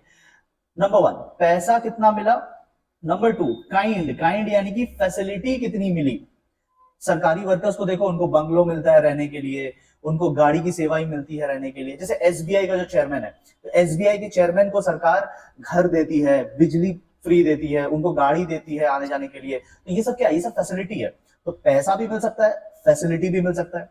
एंड तीसरा एम्प्लॉयर का जो कंट्रीब्यूशन है, एम्प्लॉयर यानी बॉस का जो कंट्रीब्यूशन है, तो बॉस का जो कंट्रीब्यूशन होता है सोशल सिक्योरिटी स्कीम्स में, यानी पेंशन वगैरह के लिए जो कंट्रीब्यूशन देता है, तो ये 3 चीजों को आपको जोड़ना पड़ेगा and then you will get the compensation of employees. Mixed income मैंने पहले ही समझा दिया। अब सेकंड पार्ट आता है ऑपरेटिंग सरप्लस। ऑपरेटिंग सरप्लस 2 चीजों को जोड़ के आता है। Number 1 your business profit, business profit. अगर बिजनेस प्रॉफिट गिवन है तो आप बिजनेस प्रॉफिट ले लेना, अगर नहीं गिवन है तो 3 चीजों को जोड़ना पड़ेगा, ठीक है। जो आपने बांट लिया, जो आपने बिजनेस में रिटेन कर लिया, और जो आपने टैक्स पे किया। प्रॉफिट हुआ तो सरकार को टैक्स दिए होंगे, और सरकार को टैक्स देने के बाद कुछ घर ले गए विच इज डिविडेंड, कुछ बिजनेस में ही रख लिया विच इज रिटेन अर्निंग, तो उन तीनों को ऐड कर लेना, प्रॉफिट आ जाएगा। अच्छा, और सेकंड पार्ट इसमें आता है इनकम फ्रॉम प्रॉपर्टीज। तो कुछ चीजें हैं जो हम लोग किसी और को यूज करने देते हैं, बदले में इनकम कमाते हैं। जैसे रेंट, तो मैंने अपना फ्लैट किसी को रहने के लिए दिया तो उससे मैंने रेंट कमाया। रॉयल्टी, रॉयल्टी ऑथर्स लोग देते हैं पब्लिशर को, तो ऑथर को नॉलेज होता है, ऑथर अपना नॉलेज किसी पब्लिशर को देता है, पब्लिशर उससे बुक छापता है और ऑथर को रॉयल्टी मिलती है। इंटरेस्ट, तो मेरे पास पैसा है, मैंने पैसा किसी को उधार में दिया और बदले में मैं इंटरेस्ट कमा रहा हूं, तो इन दिस थर्ड कैटेगरी हम लोग अपना कोई चीज किसी और को यूज करने देते हैं और उससे इनकम कमाते हैं। तो this is basically income method. जब आप सबको ऐड करोगे तो figure which you will get is NDPFC. Income method में टोटल जो आता है वो एनडीपीएफसी आता है। But NDPFC is not accurate value of national income. जब नेशनल इनकम निकालने बोलेगा तो आप ऑलवेज एनएनपीएफसी निकालोगे, ठीक है। तो ये रिवीजन थी इनकम मेथड की। मैं एक बार एक्सपेंडिचर मेथड भी समझा देता हूं। एक्सपेंडिचर मेथड 4 पार्ट में है। Part number 1 private final consumption expenditure. Private मतलब मेरे और आपके जैसे लोग जो खर्चे करते हैं उसको लेना है। Next public final consumption expenditure. Public यानी कि सरकार जो खर्चे करती है उसे फिर आपको ऐड करना है, ठीक है। सी वाले पे आएंगे थोड़े टाइम में। डी पे चलते हैं। डी होता है नेट एक्सपोर्ट्स, यानी एक्सपोर्ट माइनस इंपोर्ट, ये आपको लेना है, ठीक है। सी वाले में आपको क्या याद रखना है, इस वर्ड पे फोकस करना, ग्रॉस डोमेस्टिक कैपिटल फॉर्मेशन, ठीक है, इस पे फोकस करना। ये है आपका नंबर सी। तो अगर ये मिल जाए तो आपका काम बन जाएगा, सीधा आप सामने यूज कर लोगे। ये नहीं मिलता है तो फिर आपको 2 चीजें ढूंढनी है, आईसीसी में 2 काफी है। वो है ग्रॉस फिक्स्ड कैपिटल फॉर्मेशन। तो फिक्स्ड वर्ड पे ध्यान देना, अगर फिक्स्ड दिया है तो वो इंटरनल फिगर है। सो इफ येलो वाला जो मैंने हाईलाइट किया है वो डेटा अवेलेबल नहीं है, तो फिर आप ये ब्लू में जो हाईलाइट कर रहा हूं इन दोनों को एडिशन करोगे और आपका आंसर आ जाएगा, ठीक है। ब्लू में जो मैंने लिखा है बस आप उनको एडिशन करना। ये मिडिल वाला पार्ट जो है ये अभी लास्ट मोमेंट में आपको करने की जरूरत नहीं है, ठीक है। तो बस एक बार के लिए आप इसको याद कर लो। आपका टोटल आएगा GDP MP, but national income निकालना है तो उसे कन्वर्ट करेंगे एनएनपीएफसी में। एनएनपीएफसी कन्वर्ट कैसे करना है वो मैंने आपको पहले सिखाया था। तो इनकम एंड एक्सपेंडिचर मेथड आपको फॉर्मेट याद होना चाहिए। जरूरी नहीं है कि आप फॉर्मेट में करो, बट ये स्ट्रक्चर जब तक याद नहीं होगा ना, यू विल नॉट नो कि कब किसे ऐड करना है किसे माइनस करना है। तो ये बहुत सिंप्लीफाइड वे में मैंने आपको बता दिया कि क्या ऐड होगा कहां ऐड होगा। अब जब सम की तरफ चलेंगे तो फिर आपको बहुत इजीली समझ में आ जाएगा, ठीक है। फॉर्मेट में करने की जरूरत नहीं है, बट फॉर्मेट याद रखने के लिए मैंने बनाया है, सो दैट आपको मेंटली एक स्ट्रक्चर रहे कि क्या क्या ऐड होता है, ठीक है। चलिए सम की तरफ चलते हैं, बट पहले आप फॉर्मेट लर्न कर लो। आइए, तो ये क्वेश्चन मैंने सैंपल पेपर 2025 से उठाया है। आईएससी का जो सैंपल पेपर 2025 का है उससे मैंने लिया है। तो इस क्वेश्चन में उन्होंने इनकम मेथड और एक्सपेंडिचर मेथड दोनों से फाइंड करने बोला है, बट ध्यान रखना नेशनल इनकम फाइंड करने नहीं बोला, उन्होंने जीएनपीएमपी फाइंड करने बोला है। नेशनल इनकम बोलता तो मैं एनएनपीएफसी फाइंड करता। तो चलिए सबसे पहले इनकम मेथड आते हैं। तो इनकम मेथड, अब जो मैंने फॉर्मूला फॉर्मेट आपको बताया, मैं फॉर्मेट को मोटा मोटा तरीके से लिखूंगा, ठीक है। रटना नहीं है फॉर्मेट पूरा, एक मेंटली स्ट्रक्चर होनी चाहिए। तो सबसे पहले हमने फॉर्मेट में पढ़ा था कॉम्पेंसेशन ऑफ एम्प्लॉइज। तो मैं ढूंढूंगा कॉम्पेंसेशन ऑफ एम्प्लॉइज गिवन है क्या। Compensation of employees yes given है, ये 8 नंबर पे गिवन है 800। नेक्स्ट हमने पढ़ा था ऑपरेटिंग सरप्लस। तो ऑपरेटिंग सरप्लस कहीं गिवन है क्या। ऑपरेटिंग सरप्लस बोल के तो कुछ नहीं गिवन है, तो फिर मुझे ढूंढने पड़ेंगे 2 चीजें, profit and second income from properties. Income from properties, तो मैंने आपको बोला था मेन फिगर अगर अवेलेबल है तो ठीक, नहीं तो फिर आप इंटरनल फिगर्स को ढूंढोगे। तो प्रॉफिट, क्या प्रॉफिट गिवन है, यस प्रॉफिट 6 नंबर पे गिवन है, कितना है 120, तो 120 ले लो। इनकम फ्रॉम प्रॉपर्टीज गिवन है, इनकम फ्रॉम प्रॉपर्टीज बोल के तो नहीं गिवन है। तो इनकम फ्रॉम प्रॉपर्टीज में क्या क्या आता था, 3 चीज, rent royalty interest, RRI, rent royalty interest. तो देखते हैं, रेंट यहां पे गिवन है 3 नंबर 40, रॉयल्टी बोल के तो कुछ नहीं है, इंटरेस्ट गिवन है 60, ठीक है। तो रॉयल्टी नहीं है, कोई बात नहीं, 0 ले लेते हैं। एंड नंबर 3 आता था मिक्स्ड इनकम। तो मिक्स्ड इनकम अगर है तो लिखेंगे, नहीं है तो 0। मिक्स्ड इनकम मुझे तो नहीं दिख रहा, 0। तो इन सबको ऐड करेंगे, वी विल गेट एनडीपीएफसी, ठीक है। एनडीपीएफसी आता था ना टोटल, ये देखो यहाँ फॉर्मेट में एनडीपीएफसी आ जाएगा। तो उसे कन्वर्ट करना होता था नेशनल इनकम में, बट इस समय नेशनल इनकम नहीं पूछा, इस समय पूछा है जीएनपीएमपी। तो हमें ना जीएनपीएमपी में कन्वर्ट करना होगा। कन्वर्जन आप कर लेना, मैंने आपको कन्वर्जन सिखाया है। मैं बस इसका टोटल लगा के इसको अभी के लिए एंड कर देता हूँ। तो ये 100, ये 220, तो 1020 आ रहा है। कन्वर्जन आप कर लेना, मैंने जस्ट आपको कन्वर्जन सिखाया था कैसे करना है, एक एक करके कन्वर्ट करेंगे सारे वैल्यूज को, ठीक है। तो आप कन्वर्जन कर लीजिएगा, जीएनपी का आपका कोई फिगर आएगा, दोनों मेथड से बोला है तो दोनों मेथड से अगर सेम आंसर आएगा मतलब आपका क्वेश्चन सही है, ठीक है। तो प्लीज इसको कन्वर्ट कीजिएगा, कन्वर्जन मैंने आपको सिखाया अभी। इसको मिटा के मैं एक्सपेंडिचर मेथड कर देता हूं। आइए एक्सपेंडिचर मेथड करते हैं। तो एक्सपेंडिचर मेथड सबसे पहले क्या होता है, प्राइवेट फाइनल कंजम्पशन एक्सपेंडिचर। तो private final consumption expenditure short form लिख सकते हैं क्या, आप अवॉइड करना यार, एग्जाम में मत लिखो शॉर्ट फॉर्म, ठीक है। आपको अगर इतना नहीं लिखना है तो आप वो आइटम नंबर लिख सकते हो, जैसे यहाँ है ना आइटम नंबर 1 है, तो आप प्राइवेट फाइनल कंजम्पशन एक्सपेंडिचर की जगह सिर्फ रोमन नंबर 1 लिख सकते हो, तो आपका टाइम बच जाएगा। So private is 800। नेक्स्ट आता है गवर्नमेंट फाइनल कंजम्पशन एक्सपेंडिचर, तो दैट इज 5th नंबर, ठीक है, 5th number item, that is 200, ठीक है। नेक्स्ट आता है ग्रॉस डोमेस्टिक कैपिटल फॉर्मेशन, लेकिन यहां पे net domestic capital formation given है, मुझे तो ग्रॉस चाहिए था, तो मैंने आपको कन्वर्जन करना सिखाया था ना। ग्रॉस कैसे लाते हैं, ग्रॉस लाते हैं नेट प्लस डेप्रिसिएशन, ठीक है। नेट तो गिवन है यहाँ पे, net domestic capital formation given है 100, इसमें अगर मैं डेप्रिसिएशन ऐड कर दूं तो ग्रॉस बन जाएगा। डेप्रिसिएशन की तरह ये कंजम्पशन फॉर फिक्स्ड कैपिटल, इसी को डेप्रिसिएशन बोलते हैं। Consumption for fixed capital is another name for depreciation. तो 20 का करेंगे तो ग्रॉस डोमेस्टिक कैपिटल फॉर्मेशन जीडीएफसी, ये आ रहा है मेरा 120, ठीक है, ये 120 आ रहा है। And last net export, net export given है, net export number 2 item given है, item number 2 net exports 20। Net export नहीं देता तो एक्सपोर्ट माइनस इंपोर्ट करके निकालते 20, इन सबको ऐड कर लेना, जीडीपीएमपी आ जाएगा। एक्सपेंडिचर मेथड का रिजल्ट जीडीपीएमपी होता है, ऐड करके एक बार देखना कितना आ रहा है, ऊपर 1000 हो गए और 1, तो 1140 आ रहा है, एक बार टोटल आप चेक कर लेना, ठीक है। बट हमें क्या निकालना है, हमें निकालना है जीएनपीएमपी, ठीक है। तो बस ये बीच वाले को आप कन्वर्ट करोगे तो आपका आंसर आ जाएगा। जी तो सेम है, डी एंड एन में फर्क है, तो बस इनको कन्वर्ट करना है, बाकी सब तो सेम है, आपका आंसर आ जाएगा, ठीक है। तो कन्वर्जन मैंने आपको सिखाया, एक बार कन्वर्ट करके देखो, इनकम मेथड और expenditure method, final answer should be same. अगर आप एक ही चीज निकाल रहे हैं तो उससे आपको पता चल जाएगा कि आपने सही किया या गलत, ठीक है। अब हम लोग चलते हैं लास्ट मेथड पे। तो लास्ट मेथड है वैल्यू एडेड मेथड, जिसे हम लोग प्रोडक्ट मेथड भी कहते हैं। तो इसमें बेसिकली आपको output value minus input value करना है, यानी final value minus intermediate value करना है। तो एक वैल्यू होगा जिसमें आपने रॉ मटेरियल खरीदे होंगे, तो जो वैल्यू आपने खरीदा है उसे आप इंटरमीडिएट वैल्यू कहते हैं, ये रॉ मटेरियल की कॉस्ट है।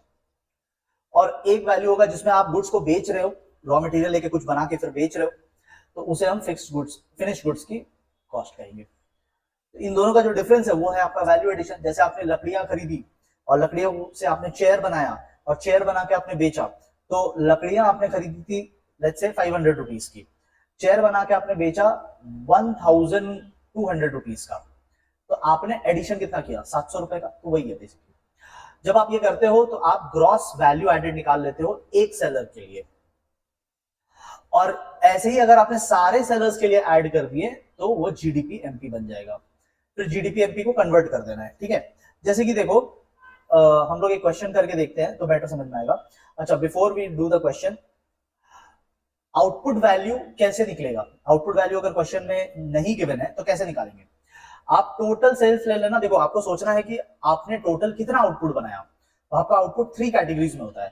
पहला, जो आपने बेच दिया, तो सपोज आपने 500 यूनिट बेचे, तो वो आपने बनाया होगा तभी तो बेचे।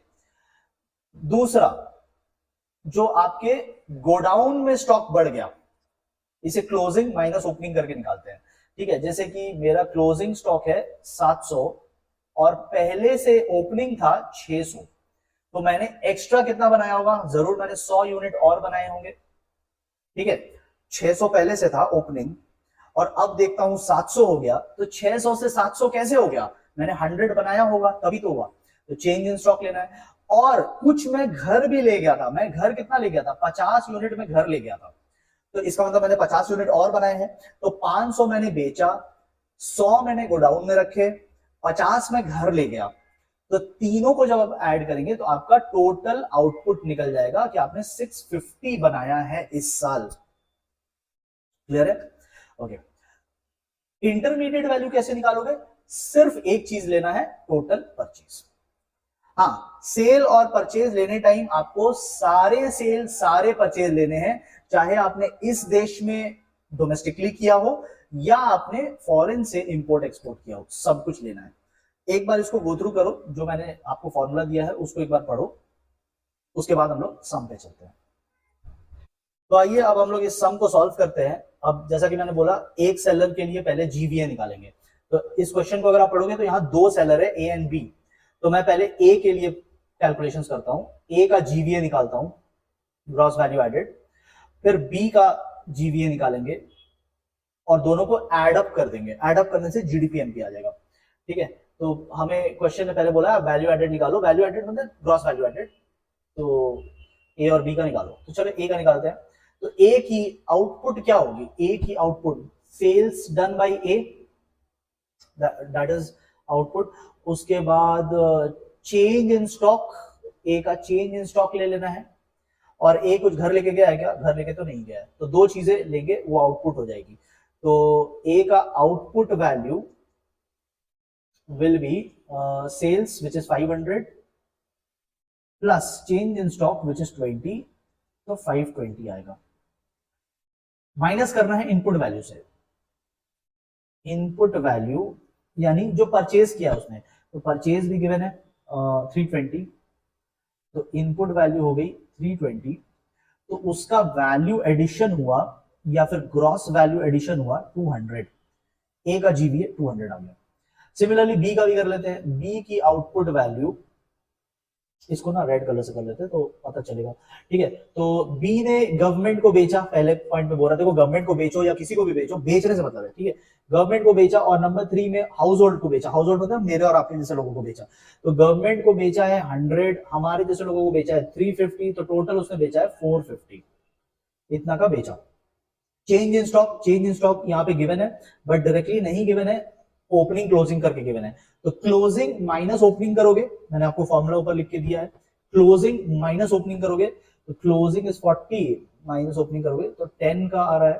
ठीक है, तो बेसिकली इसका 460 आ रहा है। माइनस करना है इनपुट वैल्यू, तो इनपुट मतलब बी ने कितना खरीदारी किया, तो बी ने देखो यहां नीचे लिखा है sale by A to B, A ने बी को बेचा, तो बी ने खरीदा है, इसका मतलब this is purchase by B. समझ पा रहे हो? परचेज बाय बी 200, तो बी ने वैल्यू एडिशन कितना किया? 260। अच्छा, ये सेल बाय ए और ऊपर भी एक गिवन है सेल बाय ए, तो ए का सेल यहां पे गिवन है 500 और नीचे में दिखा रहा है बी को बेचा 200, तो ये 200 ना उस 500 में इंक्लूडेड है। क्योंकि जब आप सेल बाय ए ओनली इतना बोलते हो, इसका मतलब आपने टोटल सेल दे दिया कि ए ने पूरे दुनिया को कितना बेचा, 500, उसमें से बी को कितना बेचा, 200। इसीलिए 200 उस 500 में दोबारा ऐड मत कर देना, उसमें ऊपर वाले में ऐसा कहीं नहीं लिखा है कि दिस इज एक्सक्लूडिंग बी, तो हम लोग अजम्पशन लेके चलेंगे कि उसमें टोटल सेल्स है। ठीक है, कुछ नहीं बोला तो वो टोटल सेल्स है। तो ए और बी दोनों का जीवीए निकल गया। नंबर 2 आपको बोल रहा है जीडीपी एट मार्केट प्राइस निकालो। GDP at market price, gross domestic product at market price. कैसे निकलता है? सबके जीवीए को ऐड कर दो, ये हमने निकाला ना। ए का जीवीए आया 200, बी का जीवीए आया 260, टोटल हो जाएगा 460। और नंबर 3 बोल रहा है एनडीपीएफसी निकालो। एनडीपीएफसी, तो आपको एक मिल गया, दूसरे में कन्वर्ट कर दो, हो गया। So that's it from this chapter.